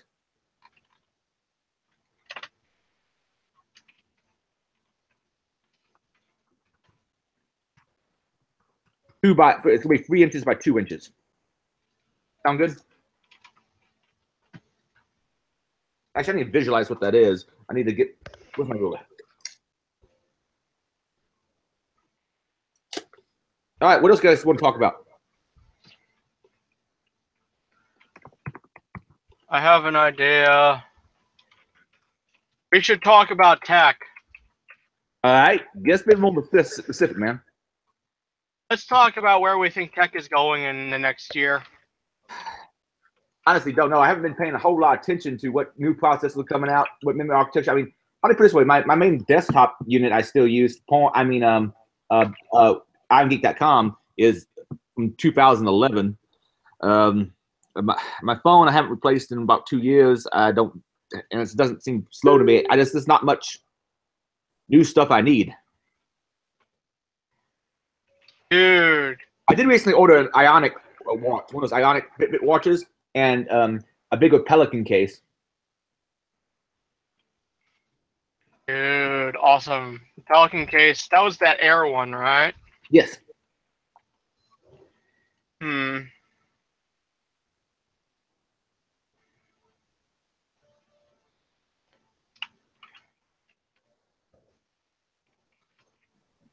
I do think it's interesting, where this stuff is going with social media. So, I mean, we're on it right now. There's the Twitter storm about everything. Apparently we're no good at it, but the Russians are great. So I guess we'll be hacking their elections next. I'm not saying, don't we interfere with other people's elections already? Oh, we do it all the time, didn't you? I was under the impression that most countries interfere with each other. Oh my heavens to Betsy! No. The U.S. does not meddle in elections. We just merely plant the seeds, and the people choose whoever they want, as long as we can get along with them. They want. I mean, it's not like this is chickens coming home to roost or anything like that. I mean, really. I mean, it's bad enough that NATO is accusing Russia of trying to hack their soldiers' cell phones. Which, for the life of me, I'm trying to figure out why in the fuck do NATO soldiers have fucking cell phones and they're supposed to be on an engagement somewhere and shit. That's pretty preposterous.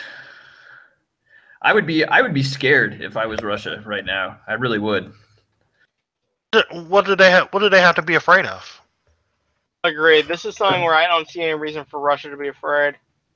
I mean, let's keep it real. Are we really?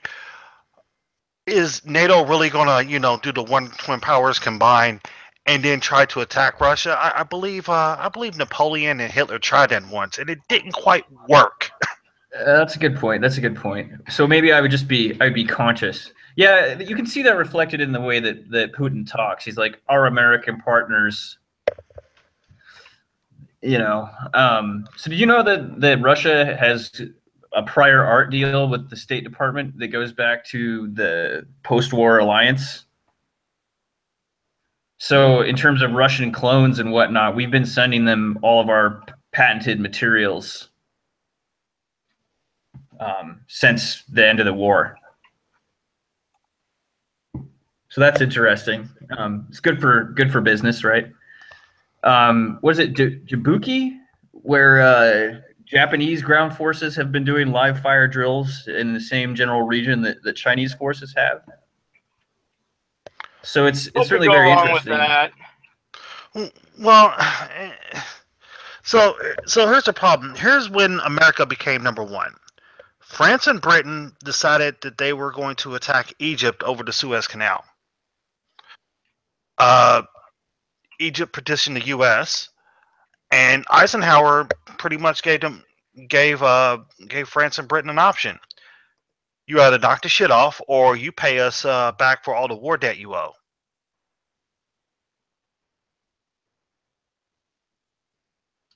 Now, who's to say? Now, who's to say in the future that we're going to piss off China one too many times, and they're going to drop the same ultimatum on us? Well, we ain't got the money to pay them back, so we just shut the fuck up, and we take number 2 seat.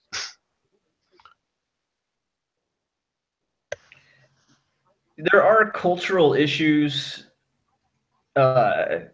China, supposedly is a reformed communist country, so they have some element of free market, but dissent still isn't popularized, whereas here it's hyper popularized. Or popularized isn't the word. Right, and the Communist Party, they just wanna exert their control, and in the moment that they realize that they open up the markets fully, they realize that they're going to lose.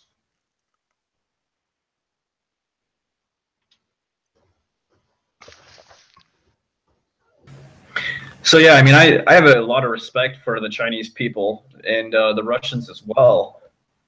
At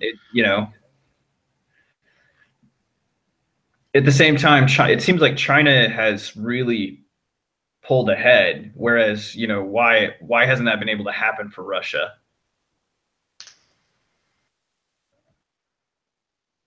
I think it's probably something to do with the fact that Vladimir Putin is more concerned about personal profit than he is about making Russia great again.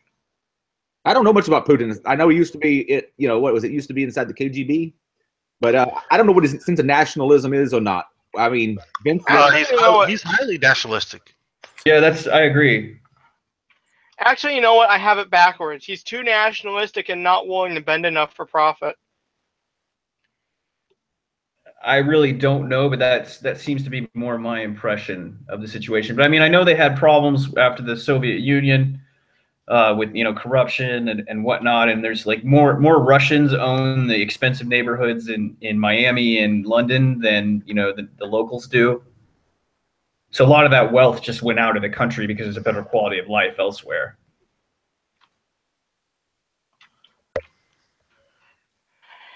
Yeah. Same thing with the Chinese. This whole shit with social justice warriors and all that shit, I get a distinct feeling they're going to start leading that same shit happening here.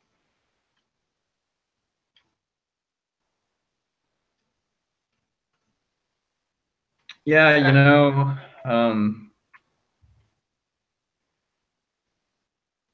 understanding though, and you can see this with like Frontier Services Group. That's Eric Prince's new venture. So Blackwater got kind of a bad name, so he rebranded it as Venture Services Group. And the training that we put into our special operations means that basically we are a factory for the best mercenaries in the world. So also defending, shipping lines and whatnot. So China hired Frontier Services Group to deal with Pakistan. I've mentioned this earlier on the show. And that kind of gives you an idea of where we're at.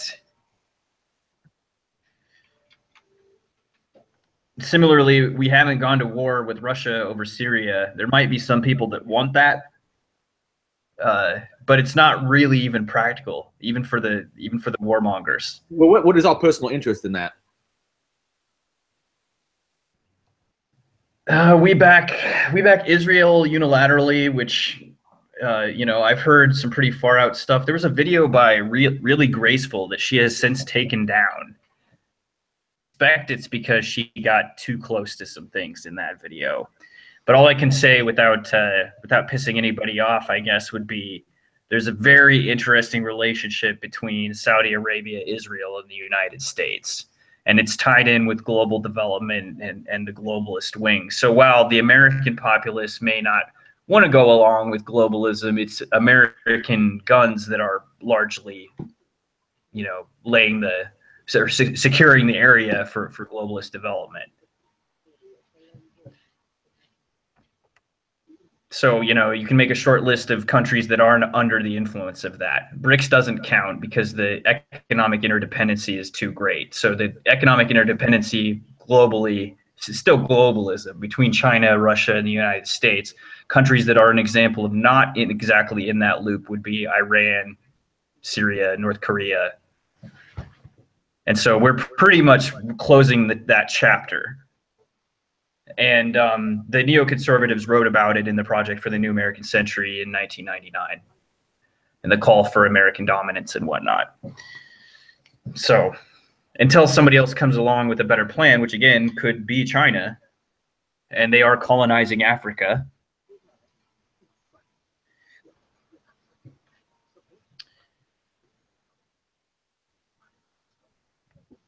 I don't know. I mean, if I was Chinese or Russian, I would be extremely critical of the Atlantic oligarch set, because communism is not an idea that was born in China or Russia. It's well known that Lenin was sent over the border and German police were instructed to let him pass. And there are conservatives in Russia to this day that are not happy with what happened with the Soviet rebellion. So it would seem to me, even, as somebody that always looks back at the long game here, even something like splitting up North Korea as hyper-communist versus hyper-capitalist commercial is like a perfect storm to have the pretense to finally get your boots on the ground in the region. So you've got a communist party that creates a perfect, enemy. They're the Chi-Coms. You get most of the military vaguely opposed to that idea, but at the same time, I'm pretty sure we helped World War II. Is that right? Was it when did Mao come into the picture? In World War II, we were still helping China. I'm pretty sure. Yeah. Matter of fact, China was getting fucked by Japan pretty hard. I heard of a book Brave called Nanking. Yeah.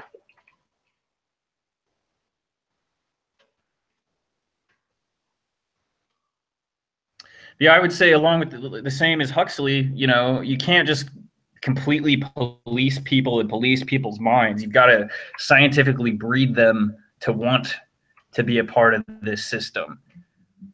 So the whole time that, Russia is corrupt and China is overbearing, anytime somebody comes here and they go to school here or in Europe and they see, liberal democracy and free market economics, they're going to be like, what am I doing? They're not going to have ultimate loyalty. Whereas somebody that grows up on the fat of the land in America is going to be like, why would I ever want to give this up? And so you have that whole fighting spirit, willing to die for it. That combined with the fact that we might have fewer troops, but we invented the internet. We have the most advanced Air Force. We have the most advanced naval capability. I mean, it's unlikely. What the hell is up with Obama giving up all control of what was it, the domain name servers? You know what I'm talking about? That would be a good topic. I don't recall that. Oh, let me see if I can find something on that.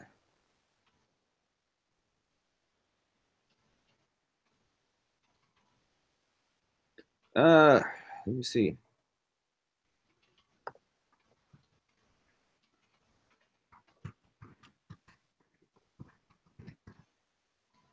Let's see. This is something from Washington Times. I suppose that is reliable enough. I'll throw it in the chat. Oh, reading it. Let's see. Oh, what the hell is this? Where's the other chat? I got Windows.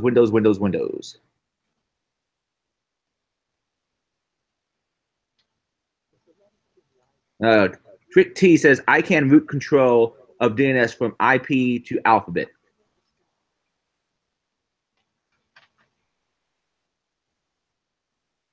And this looks like a little bit of a scare piece to begin with, but I'm not sure. Quite frankly, if there's any control being non-censorship, I trust the United States more than pretty much anybody. So I think we should have kept control of that shit. Well, people's good. I understand the whole idea. Well, the internet is a public national resource. Well, fuck you. I don't trust the international party as nearly as much. And when you have UN people advocating all sorts of whacked out shit about, well, who is it? Was it Saudi Arabia that's on the Human Rights Council? But they have delegates in the UN giving us. Yeah, it's like Saudis are controlling the fucking human rights. What the hell? Yeah, it's kind of weird. In 1992, when Bill Clinton was running for president, if you asked the average American what is the internet, what is the World Wide Web, and what is email, most would not have known. All right, I want a synopsis of what exactly happened. It's no good shot that President Obama does not like American control of the internet. The internet was an American invention, and America started it with the world. American values of freedom and liberty created the internet and allowed it to flourish. I want the technical freaking details. Shit, this article is going to be a pain in my ass. In short, it controls the allocation of domain names from Facebook to your church's website, and Mr. Obama wants to give control of this to an international organization. You can read the article later on. I thought that made a big hubbub about a year ago.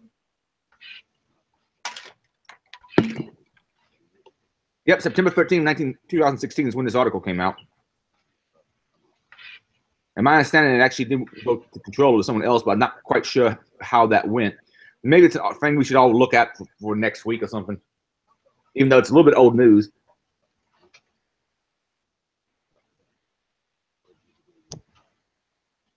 I guess I wouldn't buy that the U.S. and Europe aren't in control of the internet.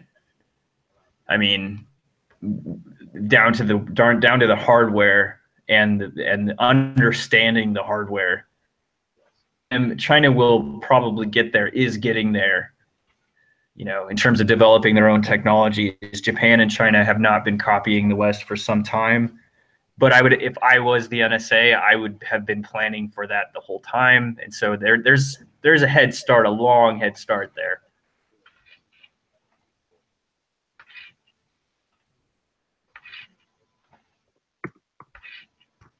But I mean, remember with the Lenovo, when it was found out that there was state-installed backdoors in Lenovo? Great little 2 gigahertz computer, only $200. Yeah. And wasn't there some problems with like backdoors installed in some Chinese telecom equipment or networking equipment?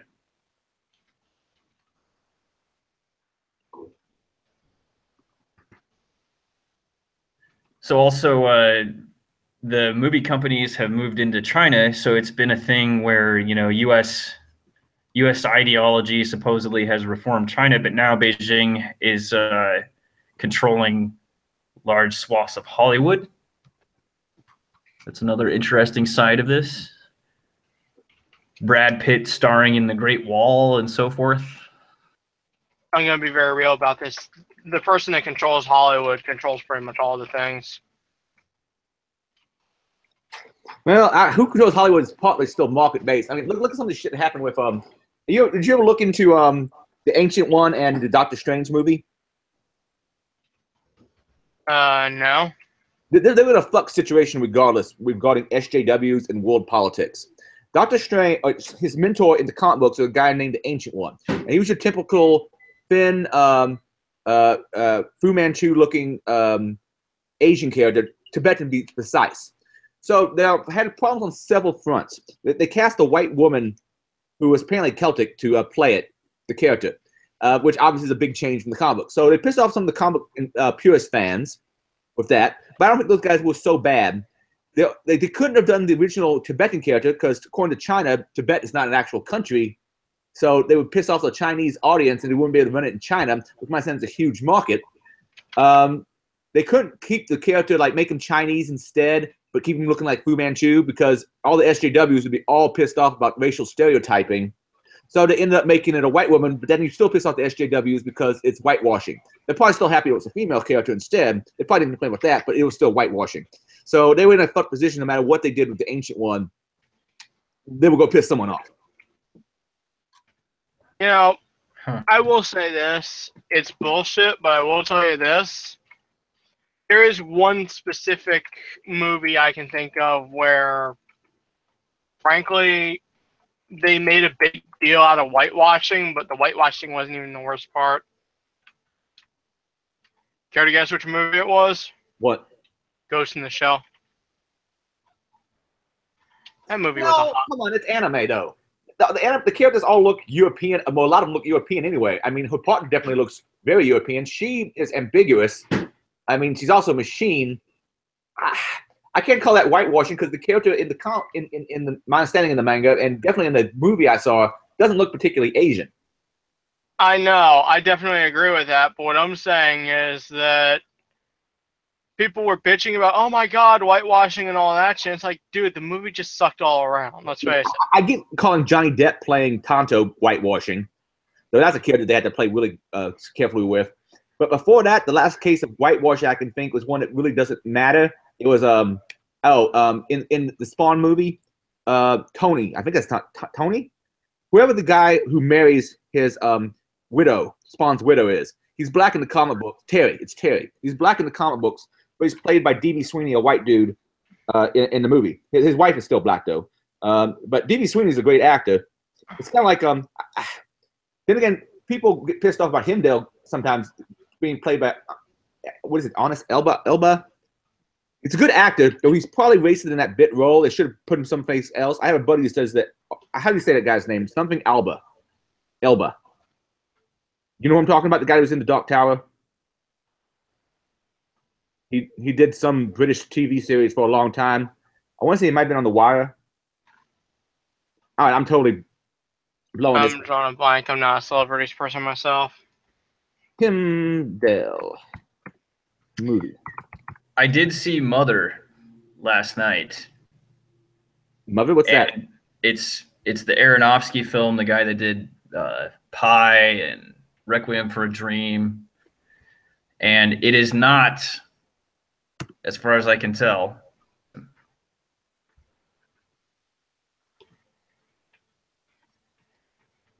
a lot of people, I think feminists included, maybe wanted it to be about feminism. And I don't think either that she is the house and the house is Mother Earth, although you could infer that.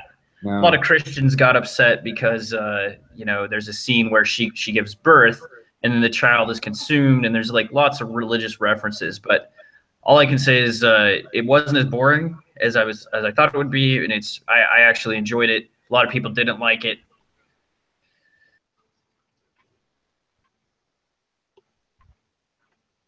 All right, Idris Elba.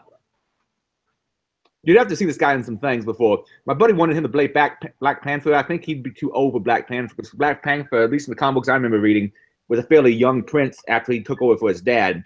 And this guy is a little too old for that. But they got a better role for him than Himdall. Because Himdall is just kind of a bit character. Anyway, neither here nor there. I haven't watched many movies recently. I think the last thing I actually saw... Shit. I don't know what the last movie I saw was. Maybe Guardians of the Galaxy? I didn't see it in theaters either. Last movie I saw in theaters was probably Doctor Strange. I'm not a huge movie guy, but Black Panther, I saw the preview for that. That does look good.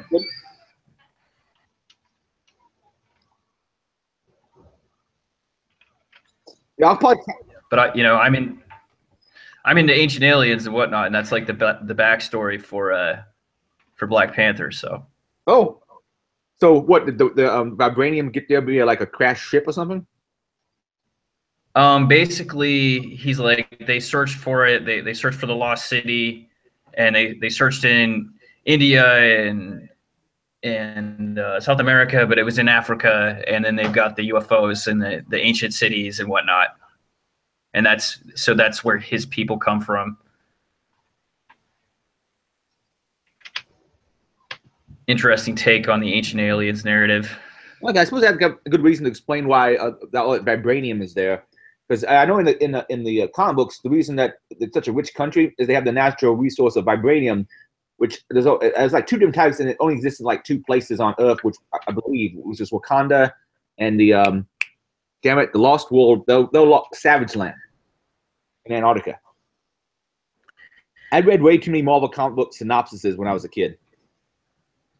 Well, this is also the basis of Congo, which there's some truth to that, or a real life aspect in terms of like coltan and gold are very valuable in electronics. But the whole thing with Congo is it's a gorilla that learns how to speak, and then that ends up saving the humans from these like genetically engineered apes that guard an ancient gold mine that was built by some ancient super civilized race.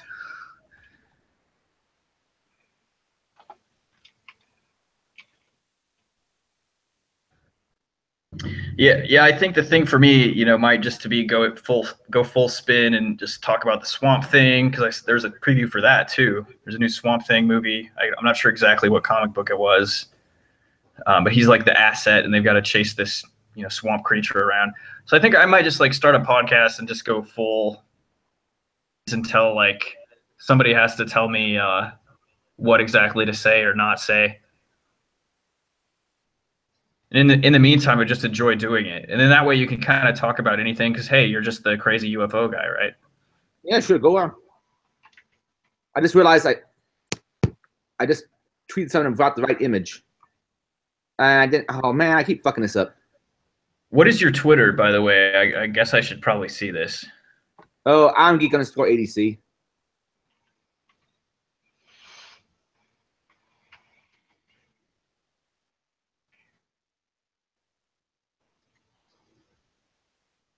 There we go. That's better. Irongeek ADC comes up on its own in Google. Irongeek_ my Twitter. Well, I mean, that's what my Twitter is. Irongeek_ADC. I may have been confused the question.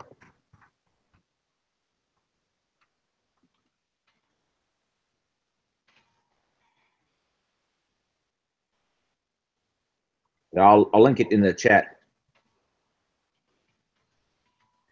Yeah, I don't even really try with Twitter anymore. The only time Twitter has really been useful for me was like on the ground at South by Southwest to get real-time updates on what was going on where. Ended up getting some work that way. But in terms of the short format on either Facebook or Twitter, it's no way to have a conversation. You can't really get any ideas out, and people just get upset, and it becomes an echo chamber really quickly. It's pretty bad. Well, first of all, having an argument in 140 characters is bad to begin with. And so many people out there are short fuse, and you get separated from so many idiots. I get a lot of shit for blocking people, snowflake, this and that. I'm like, you're basically coming up to me and drooling. You're not actually having a discussion or an argument. You're coming up to me and going, this hit white boy. Now, I don't need that shit. Pretty much. The other night out on the town, I had a girl come up to me and basically push herself onto me. How privileged I was. By the way, my family are Middle Eastern refugees, so you could say I'm Caucasian, like from the Caucasus Mountains. But we found out the French are Middle Eastern refugees, like pre-World War II. By the way, I got something. I think it was. I guess the SJW-ish thing. I'm trying to think of her name. Royal something or another. There's some woman. She lists herself as a metis, but she looks like a white girl. She looks very much like a white girl. Have you noticed that there's like some white people who are like claiming all sorts of who are SJWs who are claiming any kind of heritage that's not white just for like social justice brownie points? Yeah, I am. I mean, sure. I mean, if it helps. Then again, you live in the Bay Area. It's a lot worse there than it is in other parts of the country.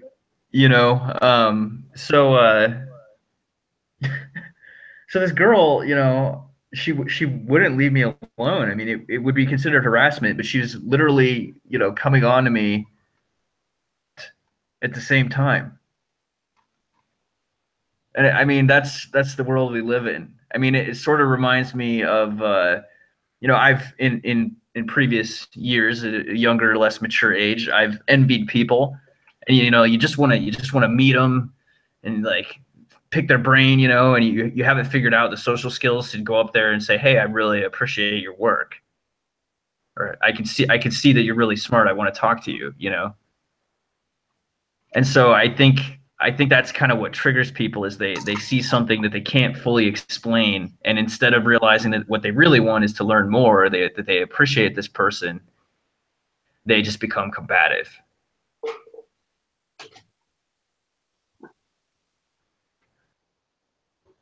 I'm still around. I'm just getting some more beverage.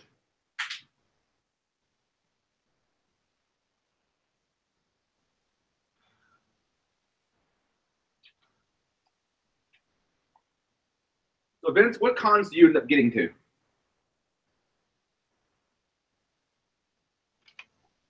You know, I really don't. I've worked in the application side, and my last role, you know, one of our clients was UK tax service. So I've dealt with some, you know, more or less exotic technologies like high frequency audio beacons, super cookies, various holes in anonymity. And I thought that would be a good way to maybe segue into security, if not, you know, the recent uptick in Python chops. And more than anything, you know, I've been reading and really analytical for such a long time that it seems like this would be useful to someone. If nothing else, I could start a brand, just start talking about it. Because I breathe this stuff. I mean, I wake up and I look at situations and I read, you know, the technical status of things. And again, I've been talking about surveillance and social engineering for such a long time. Like before I was even, I was into it. And so cons, I haven't been to anything. I'm still just testing the water with security. And this chat, you guys actually, because you were talking about the social component, that's why I hopped on here, because I've looked at it quite a bit. And I've also been extremely in a previous lifetime critical of the right wing. I was critical of Bush in the Bush years, you know. And so I felt like I was in a unique position to talk about some of this stuff as I understand it. And that's why I keep harping on, you know, like Timothy Leary and basically the establishment using the left wing. You know, if you're really a radical, I support you. If you see oppression and you want to stop it, that makes you, you know, someone that could maybe be a hero at some point. Good on you. Good way to have morals, you know. But if that's really who you are and you are literally regurgitating, you know, the mainstream media, and then you're going out and hitting people in the face with a bike lock while you wear a mask and then running away, that is not heroism. Oh yeah, that. And there's people who are still trying to defend Antifa, and they bring up the worst things that the right have done. I mean, granted, they've done some bad shit, but I mean, they also bring up the guy who plowed into the cars and other people and ended up with a higher lady died. But what they don't usually show, and Crack did a thing on Antifa.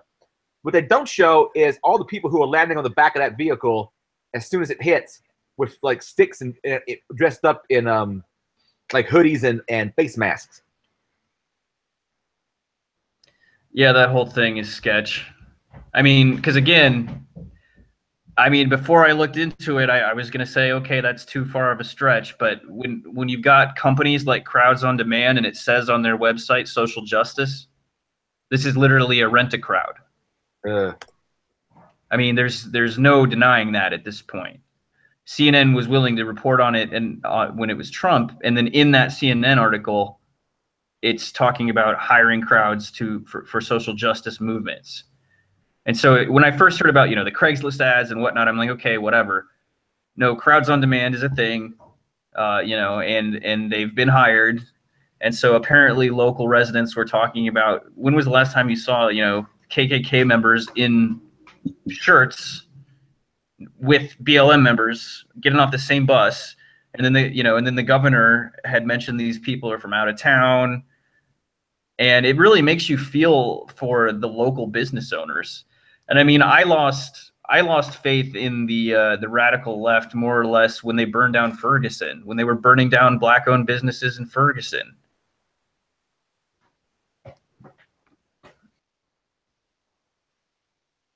Go, at least if you're gonna do that, go find who you think, get a little bit better idea of who you think your enemy is, and do it to them. Don't do it to your own neighborhood.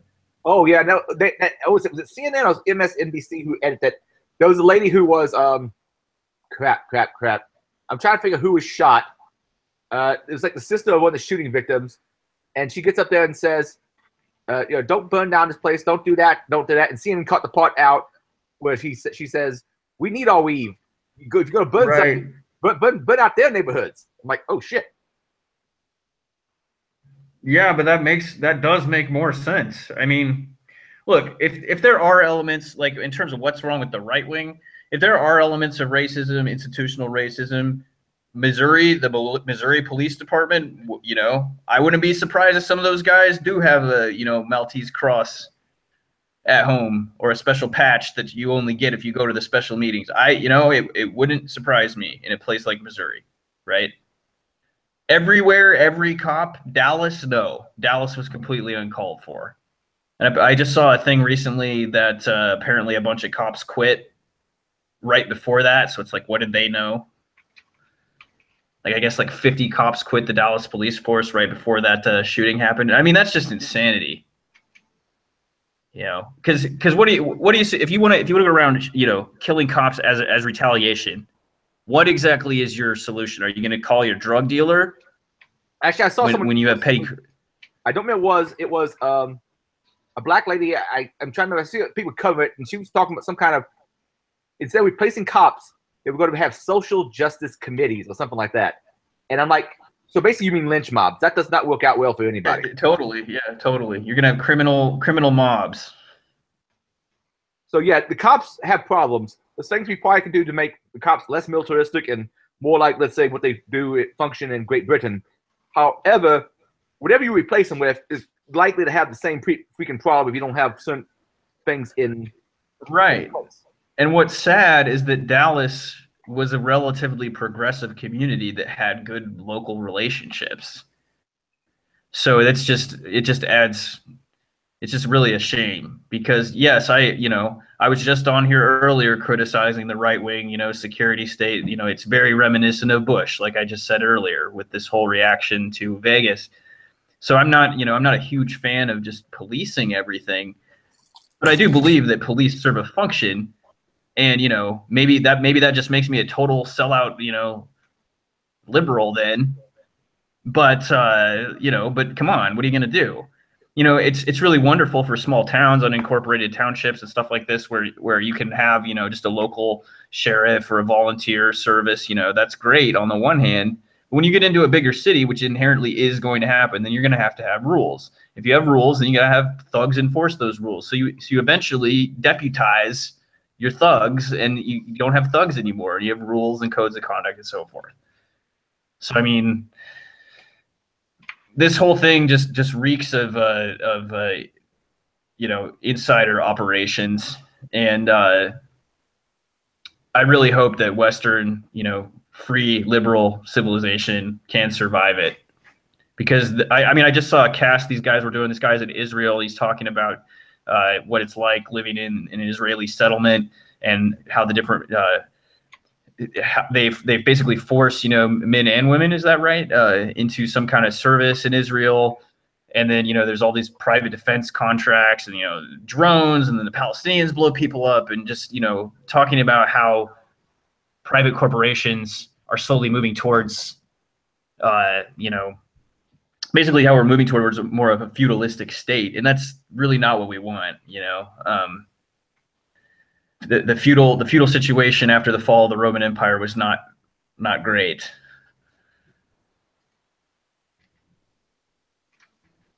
But I mean, you can see that with Catalonia too. You've got, the Catalonian police trying to allow elections, and the more or less fascio-socialistic central authority saying, no, even though you're the most economically prosperous region, we're not going to allow you to vote. And that's why that they really wouldn't allow doesn't them look to vote. I know very little about what's going on in Catalonia. It's an island off that I know. I'm very ignorant of the whole politics of that or the geography. It's not an island. It's a region. Oh, it's a region. I thought it was an island. Okay. You're thinking of Corsica, maybe. Okay.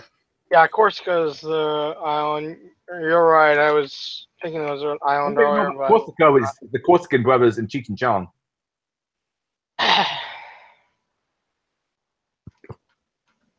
Well, so Catalonia, that just looks really bad in terms of fascist, like real world fascism. When you've got riot gear cops pulling people out of voting stations. So here, and I'm not saying it's a good thing. I'm just curious what the hell.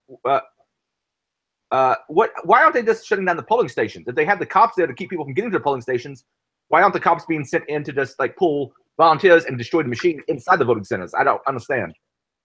Because they're national Spanish forces, and the Catalonian police support the referendum. Okay, so are the police that are also defending them? So yeah, so there's two police groups, and there is some infighting. Hopefully not very much, but I mean the mainstream news was talking about them, like the Catalonian police were like crying because they can't very well like outright fight the Spanish police, the national police or whatever they are. But I mean, it was supported by the leadership of Catalonia, because essentially they're their own region, they have their own culture, and they've been financially supporting, a national socialist and then a Euro socialist government now for however long, and they're the ones with the wealth of they're the outputting region. So I would like to hear what people think about that, because it's like, on the one hand, I'm not saying we should revert back to completely just a loose affiliation of states. Obviously, there's good things about being a United States, but at the same time, this seems wrong. It seems like Atlas Shrugged and Rand status, where one group is paying for everything and doing all the work, and then you've got a really fat cat, bureaucracy distributing it to a bunch of dependents that have not taken it upon themselves to be industrious.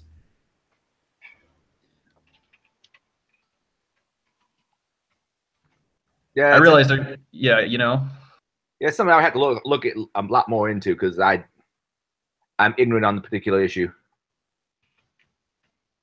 I'm one of those ugly Americans that pay most of the attention to American politics, and to an extent British and Canadian, but that's about it. At least you admit it. Instead of being like, I know the best about everything, etc., etc. Bullshit, bullshit, bullshit.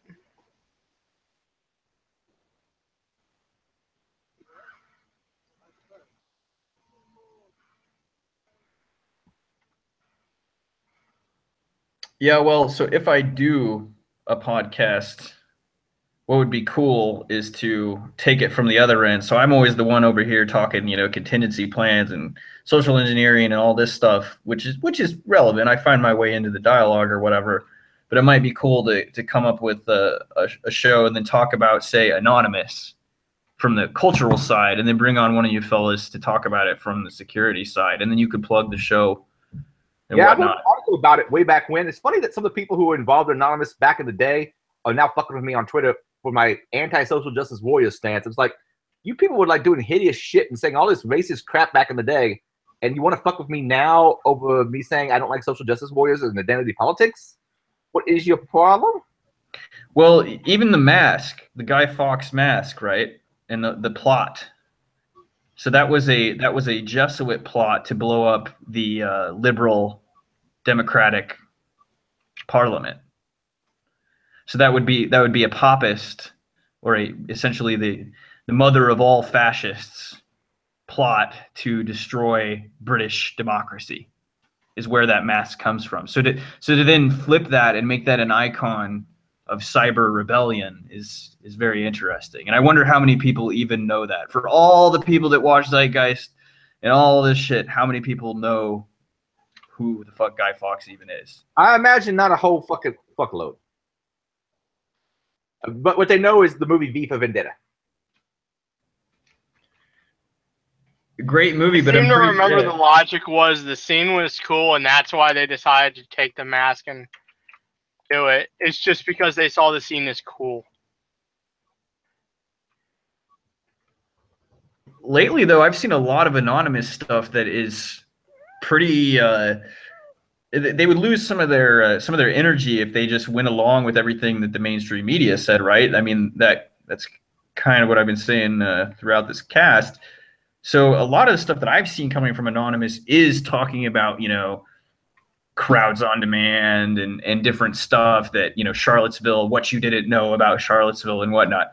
I suspect that Anonymous and the FBI are probably pretty close together. If not the FBI, then some other stateside group. I would say it's probably accurate, yes. Fascinating stuff. There's a lot of things I'm not saying. Let's leave it at that.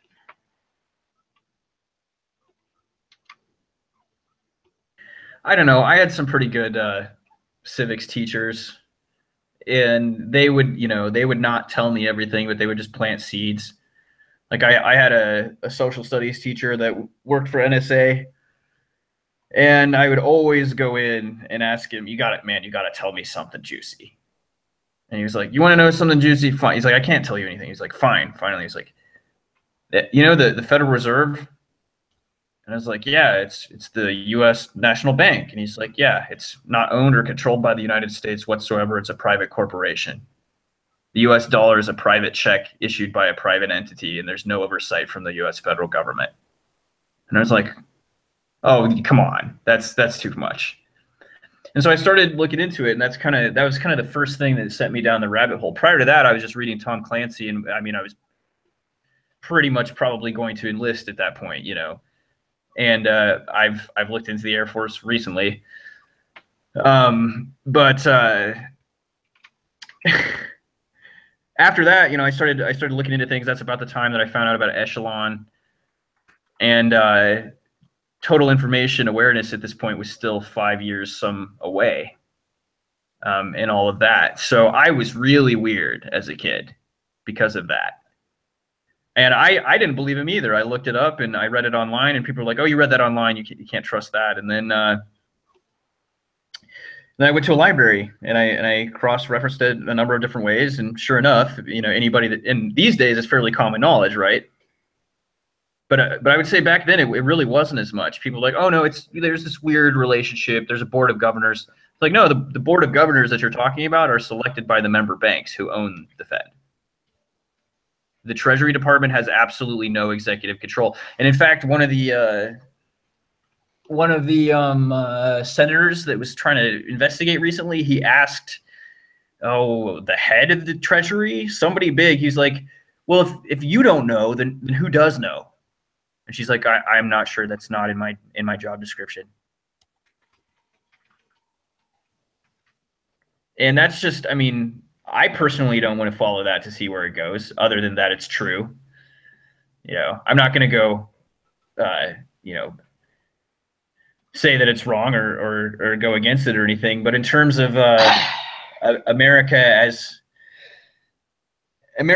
this entity that is, in charge of all this world domineering, I don't really buy that, because, a lot of military families, a lot of good people that I've known, they go and enforce it. Sure. They're proud to be American, and they, a lot of the Hispanics and a lot of really pro-family, like nice people that I've met, they're not imperialists, guys. Antifa, if you're listening, those people are not imperialists. They're the poor. They're the people that you want on your side. And by telling them that they're deplorable and so forth, you are not helping your cause. Hitting them in the face with a bike lock is not going to get them. Most of the Antifa are very bourgeoisie, middle class, fucking white kids usually, in majoring in shit that probably doesn't matter. That's been completely my experience with that crowd. Agreed. I know a couple Antifa who actually do useful shit, but those are sec people, frankly. Unfortunately, the Antifa seems to me like it's more ivory tower than actually populist.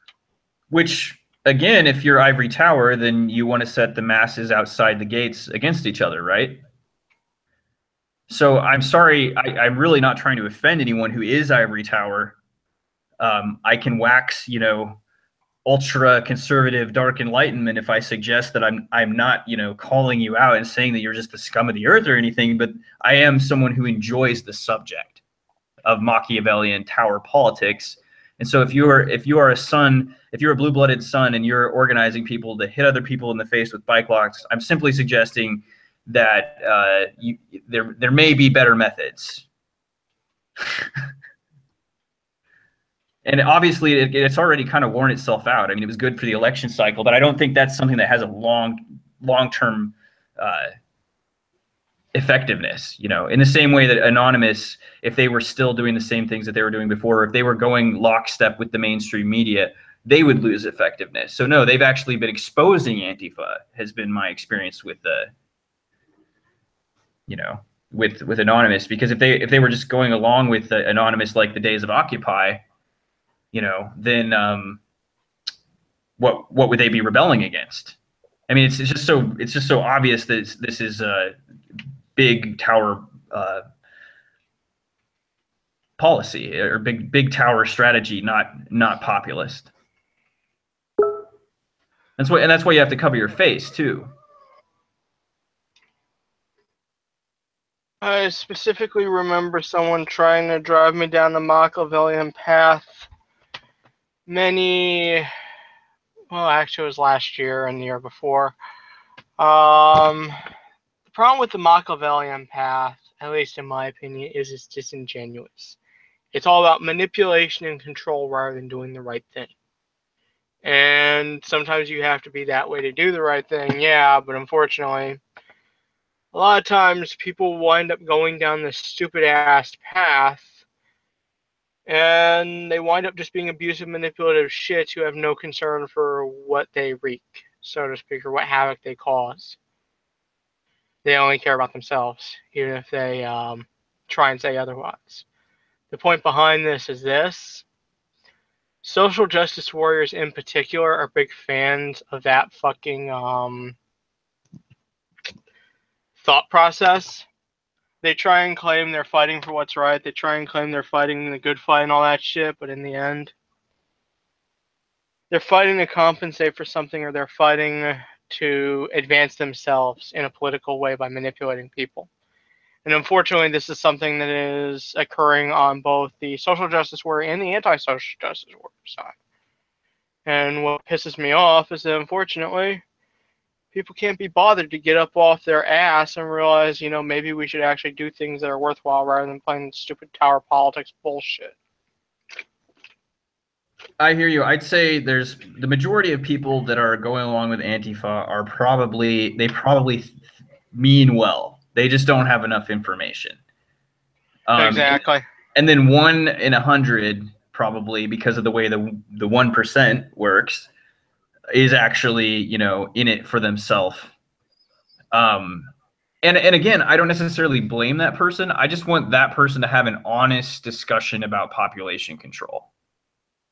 Come at me scientifically. You know what the worst part is? Tell me scientifically why India needs to reduce their population and you need their resources. You know what the worst part about this whole fucking mess is? It's not just Antifa. It's the whole fucking thing. It's the state of human condition altogether. Unfortunately, humans are bastards.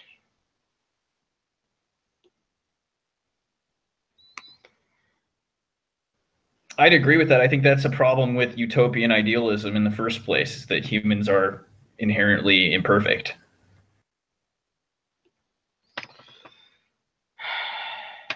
this is what leads me to wax, anarchist or liberal or democratic, is that kings are great until you have a bad king, and then no one can do anything about it for years and years and years. So that's the whole reason that there was revolution in the first place. And I feel like we're actually going backwards now, because we had a system where, landed gentry could just as easily abuse the system, but there was more of a distribution of power between landed gentry. So I understand why socialists are like, oh, Ron Paul, libertarians, I hate them because they're land holding gentry and whatnot. But different parts of the country that I've seen, that's not completely representative. And like, why do you think people are moving here from South America? They're coming over from Mexico. Do you think they want to come over so that they can abort all their children and live in a box? No, they're coming over so they can have as many kids as they want. No, they're coming here because they want to have a better life. That's just it. And they want to drive a truck, and they want to, so the whole idea of like even flooding the country with Hispanics because somehow they're going to all vote Democrat, I think that was proven wrong with Trump. I genuinely think that the idea... Okay, so let me think how to put this. All this shit involving Trump and all that shit. Let's face it, Trump was the chickens coming home to roost. I mean, I saw through the guy clear as day. He's clearly a con man, but the problem is he knew which strings to pull. He knew which strings to pull to get the people on his side. Unfortunately, he never had any intention of acting on his promises. The problem is, unfortunately, people are inherently foolish, and people get deceived a lot. And when you tell someone what they want to hear, they become putty in your hands, and some people know how to exploit it. On the other hand, when you tell someone an honest, harsh truth, when you show concern for whatever reason and they don't like to hear it, you automatically get shut out no matter how valid your point is. So what it comes down to is, unfortunately, humans, I don't think that... Let's just say I don't think there's much of a future for humanity other than more of the same. I hear you. I mean, it would seem that we sort of hit it with the Republican democracy, but it feels like that's eroding, and the alternative is a return to feudalism, like imperial and feudalistic ideas.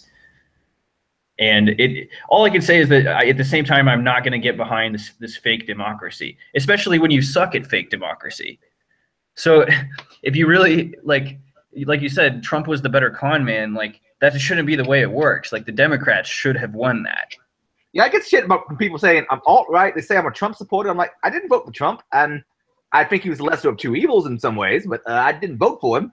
I find him amusing, but I didn't vote for him either. I didn't vote for either, so fuck it. Hey man, Gary Johnson would have been the best of the three that were mainstream.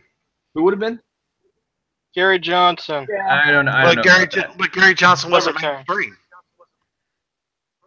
Huh? But he wasn't mainstream. Good point. Bernie Sanders was the best possible candidate.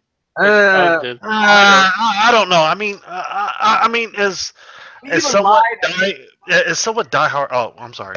Go ahead, you do it. You say your stuff. As somewhat diehard of a Bernie Sanders supporter I was, he had some flaws there. And I mean, I'm not going to say that roses bloomed out of his ass, but I mean, I know when he said something. Everyone has flaws. We said, when you're a white man, you do not know what it's like to live in a ghetto. You're a Jewish man, and the term ghetto originally started with Jewish people and how they were, segregated off to someplace. So, yeah. And also the thing when he even lied or was too stupid, we said, women make 70, I don't remember exactly the amount, 78 cents for the same work that a man makes. I'm like, no, that's not what the stat says, you dumbass. So, I lost all respect for Bernie because of those two things. I really Fair feel point. I did not see those two. I don't feel so much for Bernie Sanders, and I don't feel so much for Trump either, especially. But I do feel for their supporters. I feel for the supporters of Bernie because the DNC turns out is a private company. They can do whatever they want, so it's technically not fraud. I believe was what happened there. Oh, and secondly, yeah, the Trump people are family people. They're the Hispanics that serve in our military. So those are not the imperialist white fascists, etc. Well, another thing that happened. The problem is the social justice warriors came in and fucked it all up. I wouldn't say. Yeah, I would say the social justice warriors. Yeah, you're right. One thing that pissed me off about what they did to Bernie, though, I saw a bunch of people talking about Bernie bros and those are super sexist Bernie bros. Every Bernie bro I've ever met is pretty much been a male feminist. I mean, they're not, which is his own problem, but we won't go into that. The whole Bernie bro narrative to try to get people to say, "Oh no, you're a woman, you shouldn't vote for Bernie. You should support Hillary solely because she's a woman." And these Bernie bros are sexist. I'm like, no, I didn't see shit of that. The Bernie bro thing was a myth. Well, that's like when BLM shut down Bernie. Well, no, they didn't shut him down. I mean, he gave him a platform to talk, whereas Hillary shut them the fuck down. Right. Bernie versus Trump would have turned out a lot differently than Hillary versus Trump. Let's put it like that. The reason why Trump won versus Hillary, besides Hillary's social justice warrior bullshit and basket of deplorables remark, is Trump was framing himself as a man of the people. And let's face it, Hillary is pretty much the face of the establishment. Yes, pretty much. Hey, I'm for whatever you're for. Whatever the fuck gets your vote. Well, again, feeling for the Bernie people, man. Pelosi said, "Hey, by the way, we're capitalists. Thanks for the votes, but we don't care about you." So yeah, pretty much. Yeah, so she's out.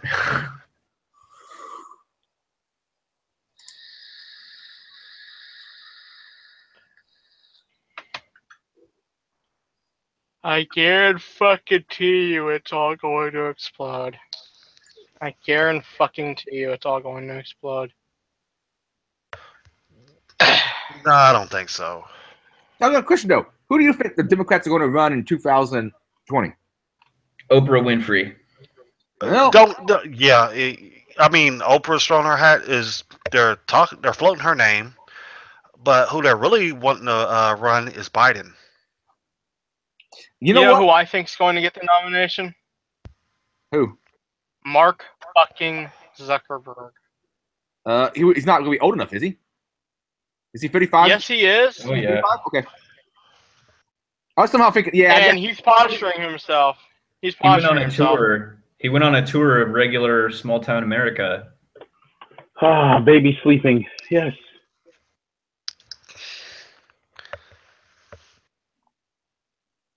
Yeah. Essentially, he is in the process of posturing himself for a presidential run, and with his control of Facebook and everything else, and with how conjoined everyone is to Facebook, the more I think about this will either be the thing that drives Zuckerberg to office or completely destroys Facebook. Just saying. You think he's going to run? I'm 90% sure he's going to run. Every indicator is he's going to run. Well, I'm just curious. What makes you think he would run? All the posturing is there politically. He's going on the countrywide tour and all that shit. And frankly, his tone has changed since the election. His tone has changed a lot since the election. It seems to me like he's starting to see not just... The thing to understand about Zuckerberg is that... Did you say Zuckerberg? He has a... Yes. Oh my god. The thing to understand about Zuckerberg is that he has a history of wanting control, power, and exploiting shit. I seem to remember him calling early Facebook users dumb fucks for trusting him. The point being is that he has that exploitative nature to him. And while he's dressing himself up publicly as, oh, look at me, I'm trying to wipe out all disease and all that shit. The reality is you don't get rid of that kind of mentality. You don't get rid of that kind of ingrained mentality. He sees people as essentially products, as targets, as sheep. And what it comes down to is he's dressing himself up really nice in the window dressings. But when you realize that he is as powerful as he is, and then he sees Facebook sway an entire presidential election, immediately after that, he started. No, he said it himself. He said it himself, but he didn't want to. First, he didn't want to take the liability, and then it's the Russians. Oh yes, the Russians. Yeah. Facebook. But agree. Yeah, but here's the thing. I agree with you. Yeah. When you see his platform have so much.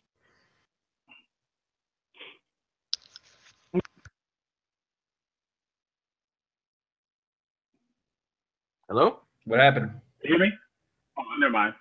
Owie. Here's the thing: I look at Zuckerberg just like anyone else. Like, he can think people are sheep all they want, but this is the internet and everybody's fair game, and he could get it too. Point blank. Facebook can get it too.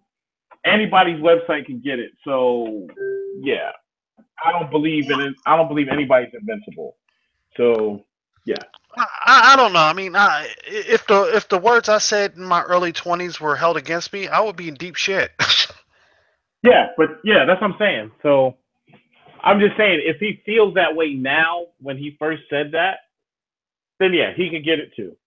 Like, nobody's invincible. And I hate to harp on, and I hate, like, some government facilities, not all, think that they're superior and untouchable, and that's just simply not the case. You know, that's really kind of beautiful, because that's kind of what I've been saying with China and different cultures and the whole thing. So if you shut down free speech, which it would seem some people are trying to do, then you inherently make yourself weaker. Yep. You know, and then Apparently, from there, yeah, go ahead. Apparently my headset died, is all I'm saying. I blame Zuckerberg. For what? He's obviously got root on Google's servers. He must own Google as well.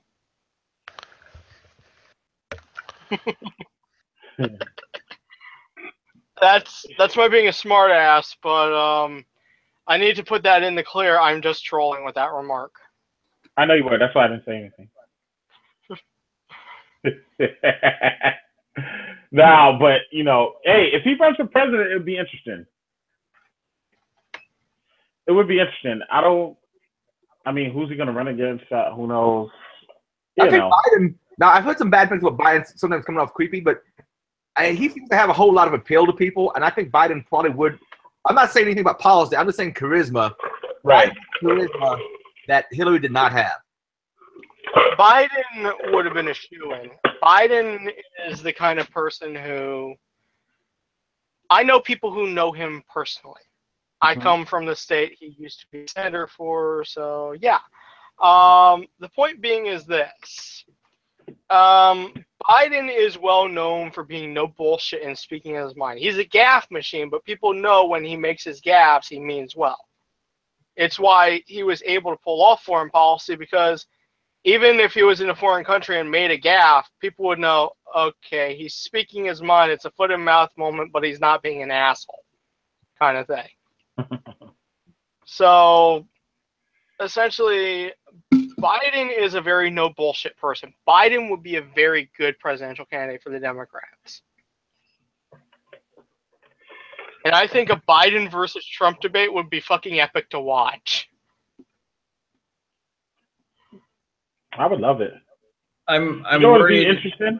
Go ahead. If Chelsea Clinton ran. Oh, no no more of this oligarchic bullshit. Thank you very much. Okay, hell, Roxy D. What'd you say? Did you say what I just think you said? I'm just acting up. Shit. Wait. Roxy D, isn't that Russian porn star? No. No. She could be. We just don't know. Nah. Are you sure it's not a Russian porn star? Nah, that's Jack.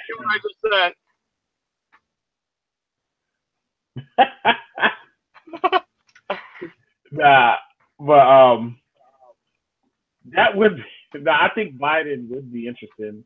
Is he considering running, or nobody's heard? Or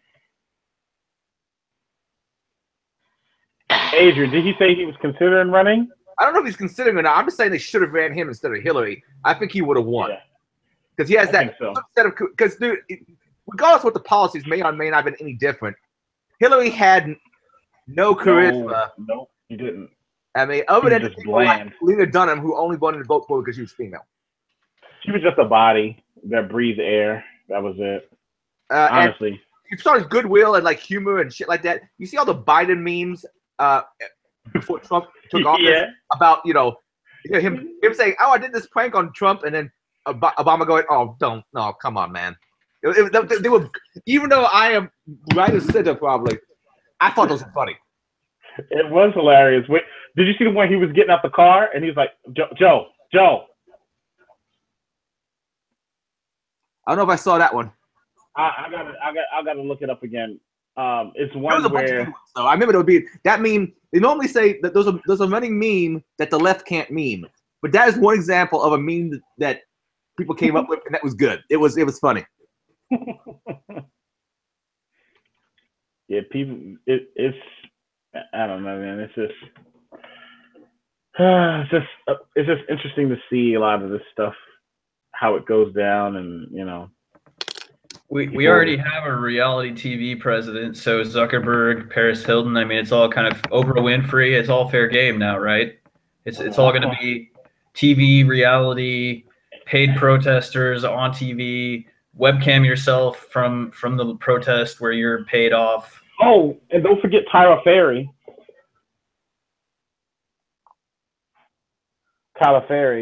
So, yeah. Did you, Adrian, I mentioned a long time ago, Justine Tunney with Occupy. Oh, yeah? So she used to be Justin, and she worked for Google, and she believed, she now considers herself a champagne tranarchist, which is further evidence of this like ivory tower reality of the so-called populism and the socialism. So she's actually a technocrat. She believes that Eric Schmidt should be president, CEO, and we should reboot the country as a company and be agile and all those good things. I don't know how a country as a company would work. That sounds a little weird to me. Well, it sounds kind of fascist by the definition of fascist, corporate and state power. Huh. So it's just interesting to see the person who hijacked the Twitter feed. Apparently, she doesn't speak for Occupy now, but she started it with the guy from Adbusters, Micah White. And I used to read Adbusters quite a bit, Fight the man, fight the brainwashing corporate powers. But the corporate powers are pretty strong, man. They're just as influential, if not more influential. With Lil Jon and Lena Dunham and Hollywood and all these big corporations. Oh, and the Pepsi. Remember the Pepsi commercial? And how that blew up? Insane. Somebody hands, Coca-Cola did give the world a Coke, and that worked out for them in the 70s. Pepsi did buy the world a Pepsi, and the protester hands a cop a Pepsi, and oh no. All hell broke loose. Pow. Holla at me. So Antifa, you're on the same side as Pepsi then? I have this correct. Maybe. That's really punk rock. So wait. Are you saying that Pepsi is Antifa? That makes all the sense in the world. Holy shit. Man, I linked you guys in the doc how PepsiCo, AT&T, Verizon, U.S. State Department, started in London, I believe, the Alliance for Youth Movements, and then they went to New York, and then they did it in Mexico City. And by the time it got to Mexico City, it was Si Se Puede, protests in the streets, brought to you by Coca-Cola, Pepsi, Verizon, and the U.S. State Department. And this was in 2008, just before Occupy took off. So all you had to do was throw a good-looking gal like Justine with her coding job and her Twitter prowess, along with Adbusters, to popularize it. And of course, it's a grassroots movement. I haven't seen Justine on Twitter for a while, because I know I used to follow her. I don't think I ever unfollowed her. And I'm so used to people saying, "Hey, Vince, you're just overthinking this," that when I saw the crowd, the crowd paid hire a crowd stuff, I was like, okay, you're just overthinking it. But no, it was very much a part of this last election cycle. So much so that CNN reported on it first about Trump, because of course no one could believe that he had any real support. Yeah, and I haven't gone through all the emails myself, but I got the impression from, I've heard of synopses of the various Democratic leaks, that they manipulated the media to get Hillary in and to get Trump in under the assumption that Trump would be the easiest person to beat of the bunch, which I think is probably true, and it fucking failed. Am I wrong in that impression? This seems right. So the media has themselves to fucking blame.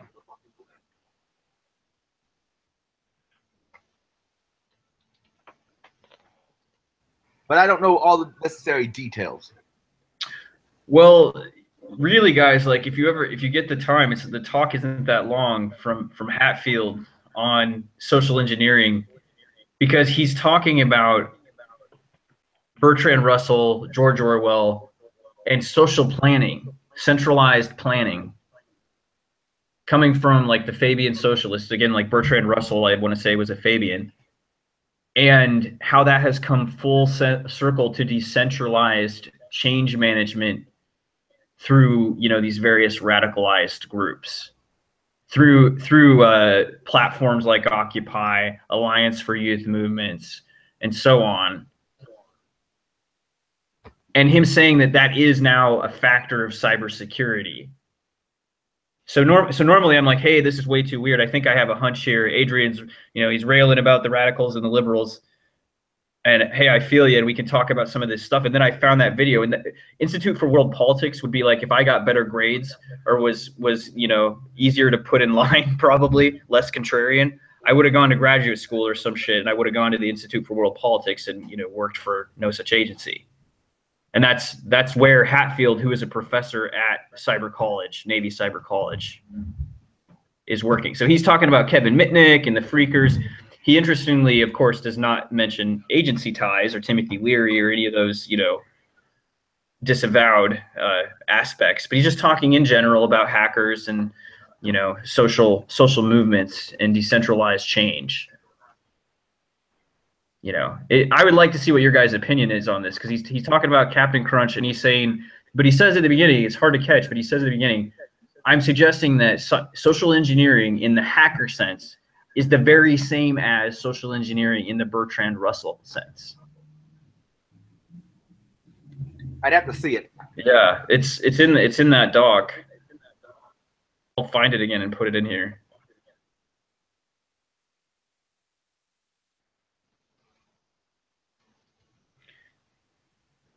I mean, I feel like I would be like my grandpa's age or something if I was like, it's the gay drugs, Alex Jones raving about the frogs. Saw a guy again. He actually did some looking into that. Technically, he didn't go far enough. They're all actual chemicals that have been put in our water. I'm thinking by accidental pollution, not on purpose, that have turned some frogs transsexual. I'm not even shitting you. There's absolutely endocrine disruptors and all kinds of shit. Wait a second. The frogs are transsexual? One thing. What happened to the anti-war left? What happened to the environmental left? Oh, it's just climate change now? I have to say this. It's like the left has gone batshit crazy.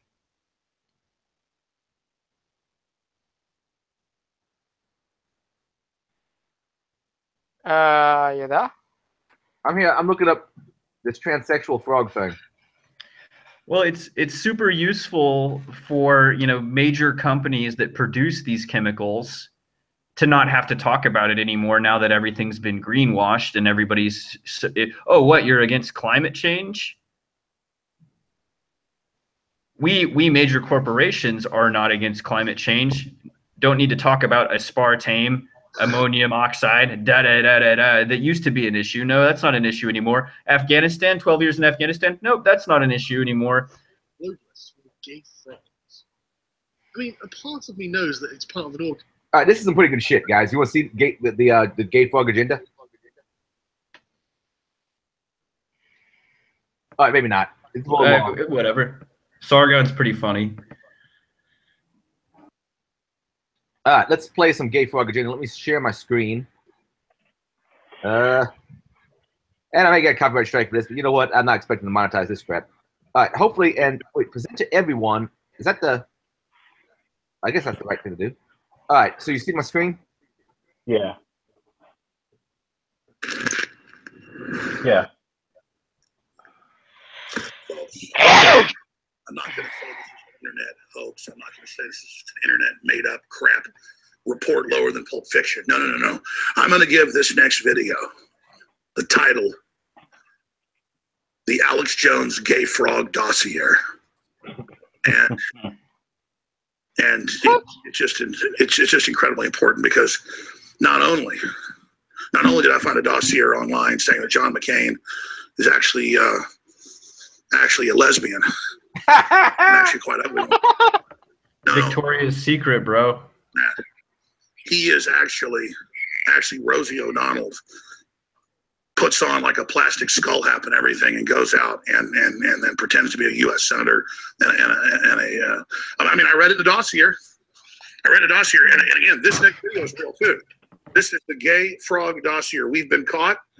It's all over. And until this has been disproven, even though there's no proof, I'm just going to keep using the word dossier, and I'm going to step down and suspend my election as president until the gay frog situation has been cleared up, which it can't ever be cleared up. But ladies and gentlemen, just wait to get to the video. We're talking about gay frog orgies here. I'm really ashamed that they caught me in this, but here it is. So when I'm shopping for a new gravity-fed water filter, for some reason, every now and then, I can't help but feel like I'm under attack by globalists. Now, you know that the globalists are filling our water with radioactive isotopes, fluoride, lead, mercury, arsenic. For some reason, this makes me uncomfortably angry. Like I'm being conditioned or something. And it just makes me want to buy a bigger, better water filter. Also, they have the ProPure Big, probably one of the best values out there. Anyway, once I've finished, I really feel like I've accomplished something. I'll be damned if I'm just going to sit here and let the globalists poison me and my family. I have a duty, a responsibility to get rid of this brainwashing. We know we're under attack! We know it! We're breaking the conditioning! But then the humble merchant promoting his excellent wares was really out there, like... I don't like chemicals in the water that turn the friggin' frogs gay! And I'm just like, why the fuck would the globalists want gay frogs? I mean, a part of me knows that it's part of an organized campaign to save the Earth by depopulating the planet of humans using the gay agenda. Now there it is, the gay bomb. Look it up for yourself. So I did.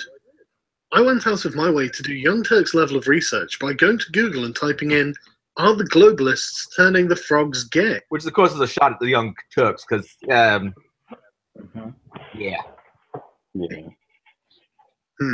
Dude, gay frogs are the best. Don't you know they're fabulous? Well, technically, no, he's wrong. It's not gay frogs. It's transsexual frogs, because they actually do well, we'll get to that. Thought. Google confirms. That's even more fabulous. I couldn't believe that gay frogs were such big news. So I opened up Healthy Living. That's cyberpunk as fuck. They had an article titled, "What do gay frogs tell us about our water and ourselves?" They say they find themselves puzzled by recent scientific findings about the influence of endocrine disruptors on sexual behavior in male South African claw frogs. After being exposed in a laboratory environment to EPA-approved levels of atrazine, the second most commonly used herbicide in the US, as well as a fairly common endocrine disruptor found in water supplies, these male frogs underwent significant change in behavior. The frogs exposed to the atrazine, as opposed to the control group who weren't, started exhibiting distinct homosexual behavior. Not only did they engage in homosexual sex with one another, as the attending scientist Tyrone Hayes, PhD, said of the frogs, their behavior became feminized. To be clear, they didn't just behave like females, but actually started producing eggs, which, fertilized by normal male frogs, produced male offspring. In general, if you go to an environment that's contaminated with atrazine, you find more hermaphroditic or abnormally developed males, and this hormone or endocrine disruptor, like others, poses significant risk to all populations, animal, human, homosexual, and otherwise.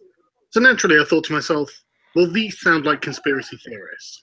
So I decided to... Wait a second, wait. Had to say. Are they saying they found a fucking chemical that creates futas?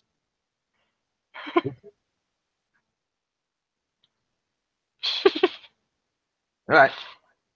Atrazine induces complete feminization and chemical castration in male African clawed frogs. And I was like, well, that's exactly what the globalists want. I had a look at the abstract. Atrazine-exposed males were both demasculinized, chemically castrated, and completely feminized as adults. 10% of the exposed genetic males developed into functional females that copulated with unexposed males and produced viable eggs. I was gobsmacked. They're not just turning the frogs gay, they're turning the frogs trans. The humble merchant didn't go far enough. Atrazine-exposed males suffered from depressed testosterone, decreased breeding gland size, demasculinized, feminized laryngeal development, suppressed mating behavior, reduced spermatogenesis, and decreased fertility. And I thought to myself, where have I seen all of that before? I need feminism because in a world governed by the current gender roles applied to men and women, I would not be very successful at that. If all of a sudden I found myself time traveled back into the 1950s, being married with 2 kids, having to provide for the family, having to make all the decisions completely for everyone in the house, oh God, I would not do well at that at all. I'm shy, I'm passive, I'm definitely not good at making decisions for other people. That would be bad news bears. And then I just thought... By the way, I gotta say something about some of these modern, like, fuck it, I'm gonna say it's my stream. Some of the modern male feminist types, like some of the ones that give me shit on Twitter. What? I gotta wonder about, they take some of the worst attributes of both male and female psyches. Like, they take the over empathizing with the wrong people and wanting to take care of stuff that some women have, and the urge to be overly defensive and hostile and fight that men have, and combine it together into a really bad combination. I can't say I disagree. I've seen that as well. I don't know how else to describe it. There's probably a shorter way of saying it, but it's something like it's the worst attributes of toxic masculinity and toxic femininity combined together to a real shit show. Anyway, I'll play this guy on. Holy shit, there it is. Literal proof that we're under attack by globalists. There's a frog genocide happening right under our eyes that's literally going to end in a gay frog orgy until the entire species is wiped out. And nobody cares. No wonder Alex Jones is so angry. He's just an environmentalist. I think my testosterone's going up. This happens every time I start working out a lot again. Swam 2 miles this morning pretty hard and ate a big fat steak last night. It's full of hormones, testosterone in its own right. So I'm going a little bit wild today, excuse me. There's a YouTube channel with a video titled The Gay Frog Holocaust. And it takes clips of myself promoting water filtration systems and then intersperses it in with news articles for the mainstream media, basically making fun of the fact that I talk about gay frogs. And the individual that seems to have a pretty funny satire channel then went out and found actual news articles and studies saying exactly that. And that's the point I've been making for 20 years, is that the established science shows that a whole bunch of different chemicals that are in the plastics that we're basically using in our daily lives is lowering our fertility, increasing different forms of cancer, and confusing the sexual development in animals across the animal kingdom, amphibians, fish, mammals. It's also happening. Ornithologists that study birds are showing this is going on. And we all know about DDT and how it was making the eggs thinner of bald eagles. I mean, that was happening. Well, there's a bunch of other chemicals that are just as bad or worse that are wreaking massive havoc with our endocrine levels, all of it. There are, when I say tens of thousands of studies, there's tens of thousands of studies sometimes per chemical. Now, we've had big victories the last few years with things like bisphenol A, and it was a consumer victory. Women got educated about it, cared about their kids and their family, began to not buy Tupperware and things that were, or Tupperware style products that had bisphenol A in it, so now you see BPA free. Then a whole new revolution has to start, because a lot of the replacements weren't that good either, but more and more people are going back to glass, you name it. So there's a lot to be learned here. Another big endocrine disruptor, or estrogen mimicker, just to really focus on what it does, is obviously Roundup. Everybody knows that glyphosate, that's the scientific name for it, is now carcinogenic. Now, just a decade ago or so, they would deny that. Man, I hate being fucking right sometimes. So what I don't know much about the environment. How do I say? I don't know much about various pesticides and so forth and what their effects are.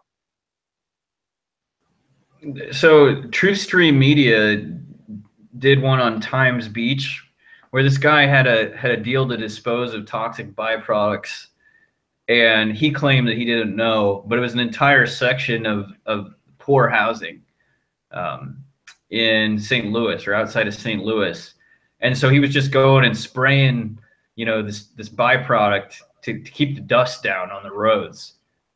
And turns out that he sprayed it all over the inside of like a horse show, and like the horses started falling over and shit. And so then everybody figured out that they'd been spraying the roads with this for like, 2 years, and birds were dead and falling out of the trees and everything. And so then it flooded. Then the place flooded, right? And so that everyone had to evacuate. And so Aaron and Melissa Dykes, I think is their name, do a show where they visit the Route 66 museum that they put there. They're like, so this isn't exactly the most important part of Route 66. Why is there no mention of what happened at Times Beach? It's just a sad state of affairs. I got to say, there should be accountability. At the very least, if the left is going to be divided, what happened to the people that couldn't get it straight between the war and Big Pharma and Monsanto? What even happened? It's nowhere. It's just, I hate you because you're a Nazi. There's no real dissent. Most of what I've seen on the left anymore has been mostly identity politics. It seems to have shifted that. And when I was younger, it was about, nationalized healthcare possibly, labor unions, and making more money for workers, and that seems to have changed over time. What happened was, unfortunately, we got a shit ton of special snowflakes in play who just want to turn it all into me. Special snowflake alert.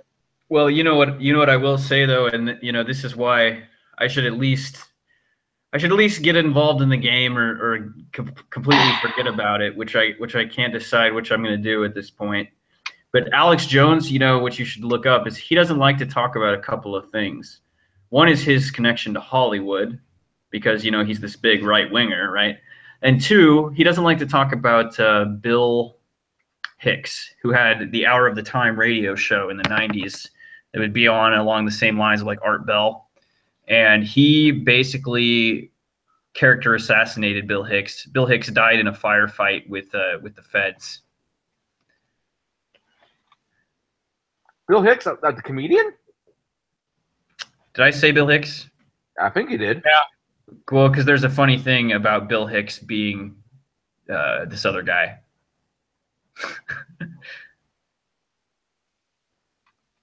Cool. What? Out of context what I say and what I do. Or they can imply I'm trying to fearmonger to sell things. Let's explain something. I am absolutely fearmongering. Where does the word monger come from? I mean, it's turned into this negative term. People yelling, "Hey, we got fresh fish to sell." In Japan or in the United States are called fish mongers, and they yell, "We got cod, we got bluefin tuna, we got yellowfin tuna, we got oysters, we got." I mean, it's simply telling you what we've got. So yes, I'm a very moral person. At a superstitious level, I want to explain something. I'm innately superstitious in that I don't do things to people that I don't want done to me. I innately have experienced it come back on me. Okay? And anybody who's tuned into reality knows this. So let's explain something. I only sell things that I personally have researched and I believe in. I went out and didn't have a gravity-fed filter system as a sponsor for 4 years because I couldn't find one that was high enough quality. And I'm not going to go into all of it, but let's just say some of the ones I've been promoting over the years that were high quality, our listeners suddenly weren't happy with them. So I went and checked them and learned that they had a new manufacturer and it just wasn't as good for me. Maybe it's great for you. For 4 years, we didn't sell water filters at InfoWarsStore.com. It's very, very simple because I couldn't find the highest quality. Now that void got filled. We have 3 different companies with the test, super high quality. They're all apples and oranges. Some things are better at this, some things are better at that, but they all reduce to non-detectable or very, very close. Hundreds of horrible things from bisphenol A to, I mean, the list just goes on and on. Glyphosates, MBTA, fuel additive. I mean, whether you've got well water or whether you've got any other type of tap water, it doesn't matter, unless it's rainwater, and even that can be corrupted with all the stuff in the jet stream from China mainly, especially if you're in the Midwest. No water is pure, okay? And if you do reverse osmosis, it's fine, but then it takes out the good minerals. So I recommend you add minerals back in if you're doing a reverse osmosis. By the way, we sell those. We sell the #1 brand that's at a low cost. We sell it all. Shower filters, you name it. Well, we don't sell distilled water. Here's the sales pitch. It's a kilo. But you drink nothing but that for a few weeks, you might have a seizure, folks. So that's how serious all of this is. So research water. It's key to the body. The body's 70+% water. Find out what's happening to us through the water and learn it's not a joke. And yes, then I end up selling things that I personally use, that I personally believe in a symbiotic relationship. You get a good filter at a good price. You support the broadcast that's supporting the First Amendment. That's what it comes down to on every single front. But I love how this satire piece has got a lot of leftists and people actually listening now, and it's gone viral. So I'm going to grab it from this fellow's channel, link to him to give him credit. Love to have him on as a guest. Sounds like a smart guy. And, hopefully have some symbiotic promotion of human awakening. Talk show host is Alex Jones. He's a conspiracy theorist. Radio talk show host Alex Jones. Alex Jones. Jones is the wildly popular conspiracy theorist. Radio talk show host and conspiracy theorist Alex Jones. Deeply, I think, racist. I just got called racist by MSNBC. I don't want that man to have a gun. 1776 will commence again if you try to take our firearms. The Alex Jones Show. Watch the free stream live at Infowars.com/show. Flypaper 101. Yeah, I don't take his shit seriously. I find him hilarious, though. He is a living meme. But the thing is, I asked a while back, does the left have a similar thing to Alex Jones? And Young Turks. Young Turks, to a degree. I was thinking more Keith Olbermann. I don't know much about Keith Olbermann, but I've seen a few things of his. And his overreactions to fucking everything are kind of hilarious. Yeah, you're right. That's new, though. He's the resistance and all that. Oh, yeah, that is so crazy as fuck. He has always been the, I can't pronounce it, the Burgoyce motherfucker. We're talking about the guy who got fired from, what was it? What the fuck was that Al Gore network called before it got bought by Al Jazeera?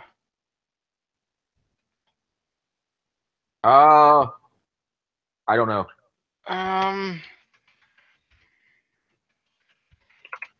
What the fuck was it called? Current TV, that's what it was.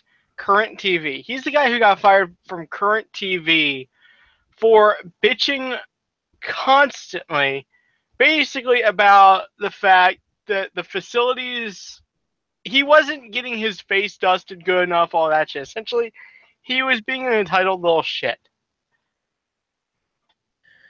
Still, Glenn Beck is just about as weird, opposite. So if you go, it's a bounce back and forth kind of thing. So you go Alex Jones to Keith Olbermann to somebody like back to somebody like Glenn Beck.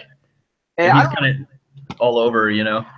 I don't know Glenn Beck, but I've seen some stuff from him that seems really cringy. You know who I like to actually listen to when I want criticisms of Trump that's not going to be like way overblown, like people criticizing his wife wore high heels on the way to a hurricane site, or he got 2 scoops of ice cream. I like listening to Steven Crowder, who granted is mostly a comedian, but pretty good, and I like listening to Ben Shapiro, because while the conservatives, they don't really like Trump, but they give you a more, I think they give you a more straight line. This is what Trump is doing okay, and this is what he's fucking up. Agreed. Crowder, he's not that funny all the time, but he's usually on point what he's trying to get across. I just saw he did an expose of Antifa and exposed that they had weapons and all this stuff that, I mean, it's pretty terrible stuff. I would be worried, if I was him. Well, I mean, he also pisses off Muslim terrorist groups all the time. So I'd be more, Antifa just doesn't seem, unless you show up at a rally or something, Antifa does not just seem nearly as scary as jihadists. Dude, Antifa, I'm going to be blunt about this. Antifa, I know they mean well, but their implementations horribly suck to the point at which they actually do more harm than good while at the same time being completely ineffective at that. I mean, let's be real about this. The social justice warrior bullshit is filtered into Antifa, and as a result, it's all going to hell on that as well. So what it comes down to is you have the cultish, cliquish bullshit from pretty much all these sides. Meanwhile, those of us in the center are constantly being attacked because, oh, you're a centrist, you're the enemy, you're the enemy. I'm like, I thought you were supposed to be trying to recruit me, not trying to demonize me. You're not going to win by demonizing, bitch. It's a clusterfuck.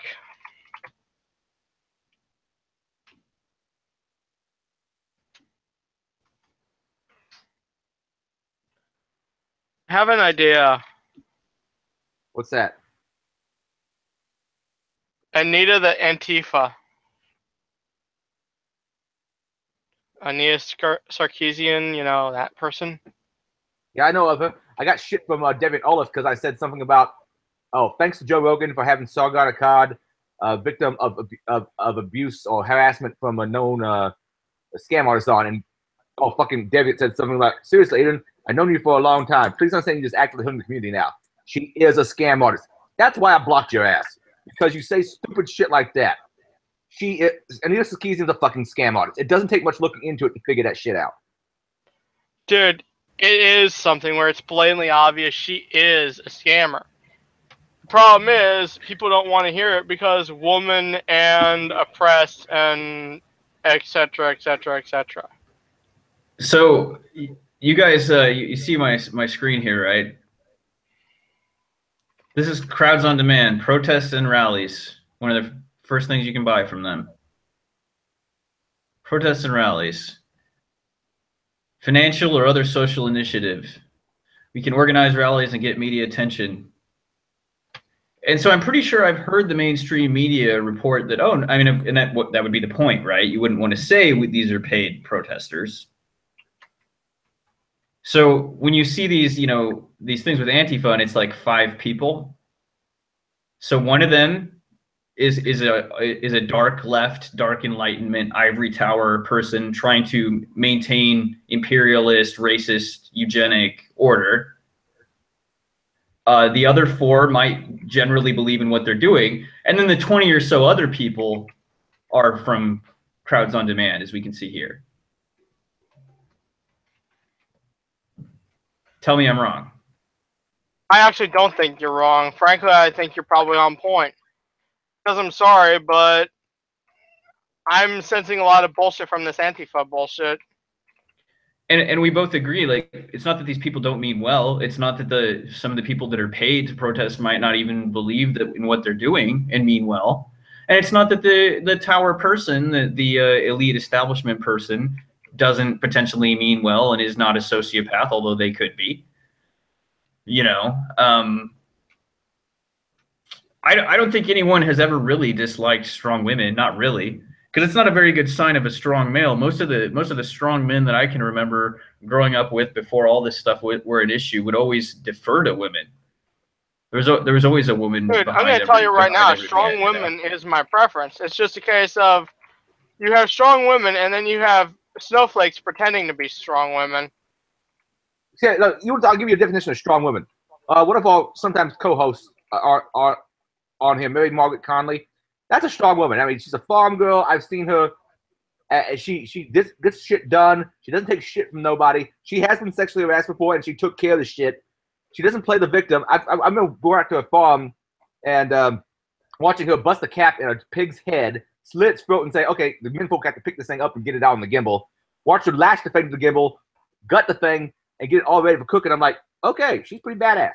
That's a strong woman. A lot of these women play the victim because they know they can, and there's enough men in tech who are so desperate for positive female attention, they will accept someone, let's say, well, I won't name her name. A certain lady who likes to post things about, ooh, I love the Scum Manifesto, and men will like and retweet that shit. I don't get it. It's sick.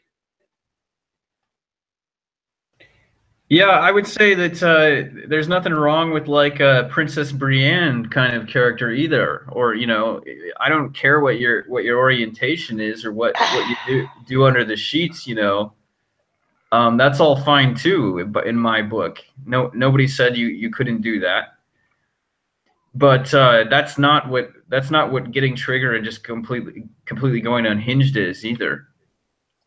And then in terms of the I can have it all aspect of feminism, well, I would like you to please explain that to my friend who is a single mother who now is outside of the range to date and is raising a boy by herself. She can have it all, right? She should keep going to the raves, huh? No one can have it all. That's the thing. Anytime you spend doing family versus work or work versus family, one or the other is going to fucking suffer. And so that's the whole thing with women in the workplace too, is it's not just that women, so unless we're talking about raising people in a test tube, which is a whole nother conversation and entirely possible, and maybe that's where we're going with the gay frogs thing. Unless we're talking about that as a society and just shifting into total matrix world, we still are born naturally, so a woman doesn't just, she isn't just excluded from the workplace because she's incompetent. It's because where would we come from? And I'm fully behind stay at home dads and who, just father figures in general. Seems to be kind of a loss happening there. And there's a lot of man babies. I'm even kind of I feel like I lost time. I spent time chasing things that I thought were important, and at the end of the day, there's a complete lack of male leadership.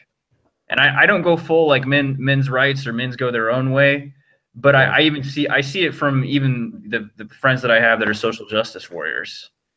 They miss that. And then what are gay men supposed to like? Last time I checked, gay men were not super into completely feminized men. Last time I checked, gay dudes like firefighters.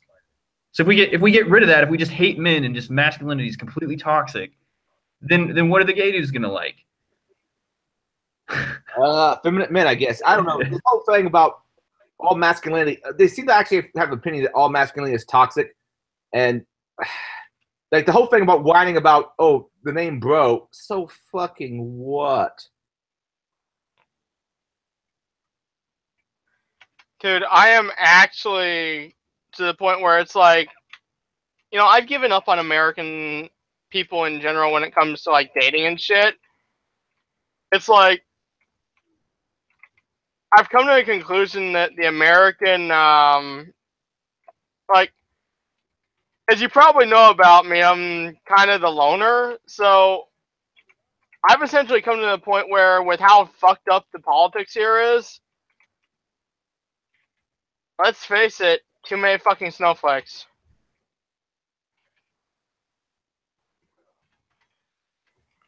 I don't know. I don't really like the term snowflake, although I think it's true of the entire like millennial generation. I think that's really pretty descriptive.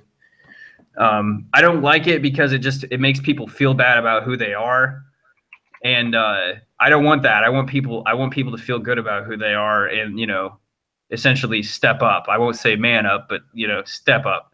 And it's too bad to an extent that I can't say man up, because then you turn around and you say, well, look at all these deadbeat dads and whatever. Well, when was the last time the law favored fathers?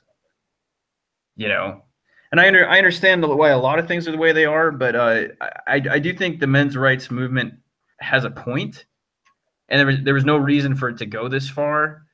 And but they get a lot of unnecessary hate for no fact. I mean, I can say the same thing about men's rights movement that I can about feminists. A lot of it is bad choices on their own part. In the case of men's rights movement, spend a little bit more time. Don't think of your dick. Choose the right women. And there's other things like male circumcision, which, granted, they don't have any real say in. Right. The whole like pickup artist thing. I'm not into that. Men rights and pickup artists have nothing to do with each other.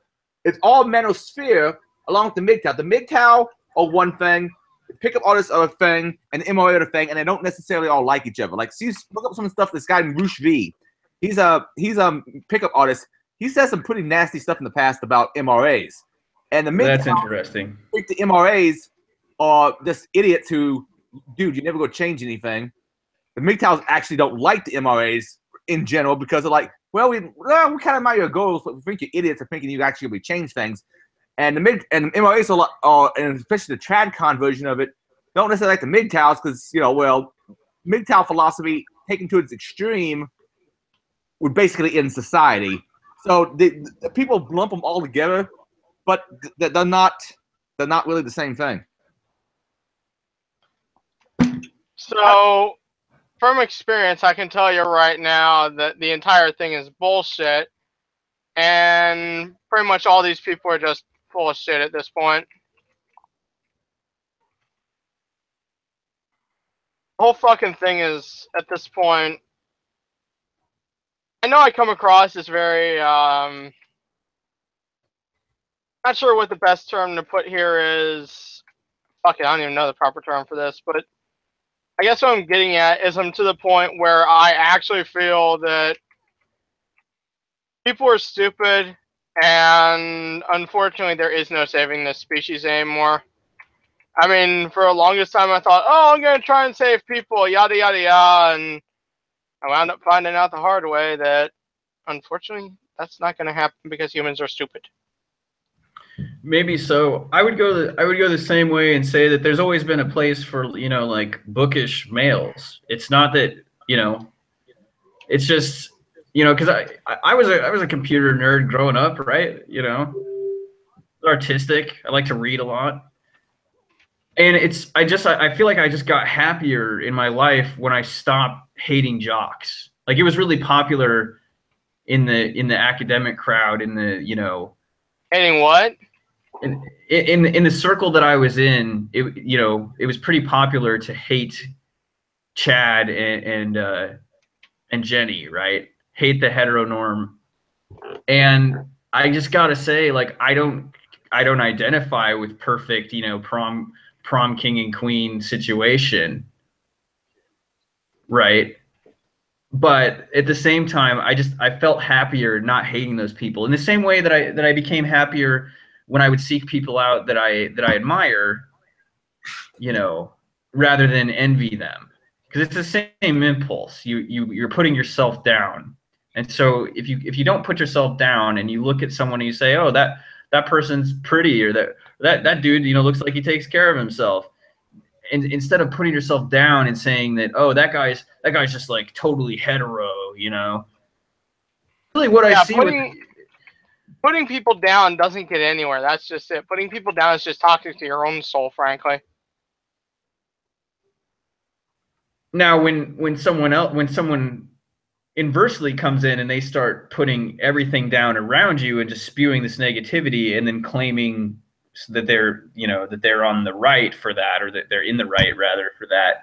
That's what I think the problem with the social justice scene is, and that's why they've really lost steam since the election.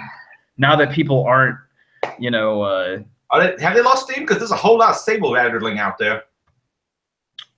I'd say so. I mean, at least the people. Right. I mean, this is one of those things where I think I disagree with you, but I'm hoping you're right. Yeah. I think they aren't losing steam. Let's put it like that. I think it's actually going to grow further. I think it'll come back. Next election cycle, it'll be bigger than ever. But it's all a question, right? Because how do I know who's listening? All the people out there, they're going to go look into critical theory. Feminism. And I guess that's why you do it, because if somebody, I don't know what people have heard when I was all running around drunk and screaming about flying UFOs and various pursuits. Oh, there are a lot of UFOs in the sky, though. It's just not all of them are alien. But I'm not a hateful person is the thing, and I don't think anybody that I've ever seen on this show is. Oh no, we know Adrian is a very hateful person. The social justice warriors say so. It must be true. Listen and believe. I have some hate in my heart for various people, but as general classes of people, other than like huge virtue signals who do nothing to help anybody but just want to appear good, I gotta say I have some hatred for those. But yeah, but I would just encourage anybody, because there's, by the way, I don't think, for instance, that homosexuality should be criminalized. But you know what a hater is, right? A hater, right? So yeah. So the DOJ has had the stats on this for a long time. That there's deviants, right? And these deviants have a more of a likelihood of drug abuse, and they have more of a likelihood of petty violence and petty crimes. And I would say that's haterism right there. It's the same thing as described as being a bitch in the hood, And so what punk is sorry, I just got to finish this one thing. Punk is saying I'm owning that and I'm protecting myself, which is where, going back to I would say gay liberation or whatever. And being a bitch is something that you can be proud of in certain communities in the inner city. New Orleans is a very liberal city in that regard. Sissy bounce and so forth. So any of these people that may have gotten the wrong impression about me, I don't think they've realized how, I've been on stage with Big Frida, so come talk to me before you think that I'm just speaking for everyone. I'm saying, are you sure you don't like that dude? Are you sure you don't like that football player jock? Are you sure maybe you're not just getting angry because you're feeling rage? And this is the same data that the DOJ has had on homosexuality for however long.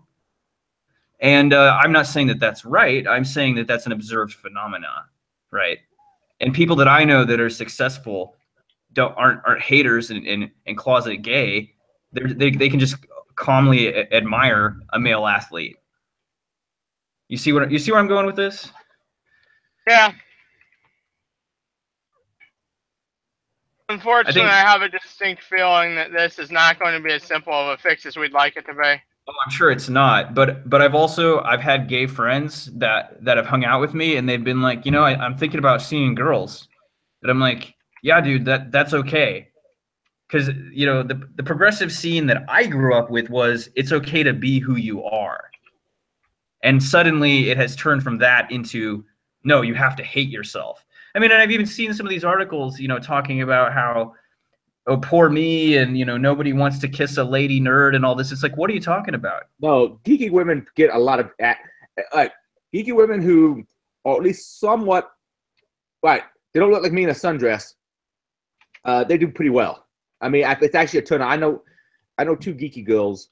One is very stereotypically geeky, and one is just hobby-wise geeky. And I'm pretty damn sure men would be crawling all over them if they could. Well, or willingly. If they, they'd be interested.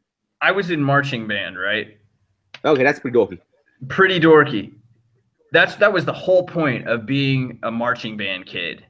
You couldn't fuck with us. We were down with each other. We were not the jocks. We were not the the nerds per se.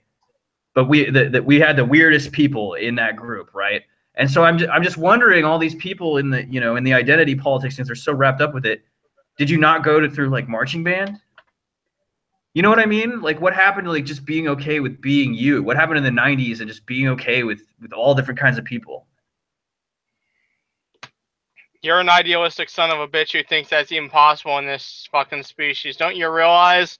We have to hate. We have to hate. It's the only way humanity can prosper. Hate, hate, hate, hate, hate. Ah. Well, I hate to admit that you're probably more of a realist than I would like to acknowledge, But what else can I do, I'm just gonna say this right now. Humans love to hate. That's what they are. Humans are haters.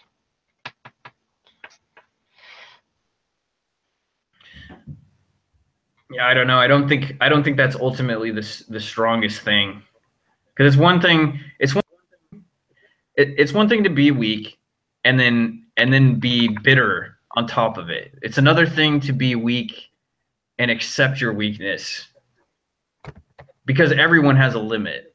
There's always somebody bigger. There's always somebody badder. And there's always, and if on the opposite end, there's always somebody more pretty. There's always somebody, more charismatic.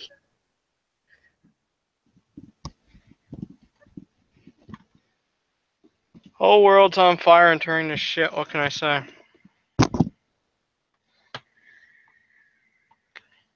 Anyway, if you don't mind, I need a nap.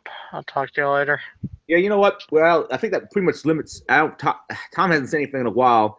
We may just call this one to an end. And oh, by the way, Vince, do you have access to the show notes? I do. I think I can still edit them. Add shit. And Tom, if you want access, email me and we'll figure that one out and add you. And I think Agust, I thought you'd get the link at some point in time, but if not, email me. I'll get it to you. Yeah, I love hearing more from Jack. He never says anything.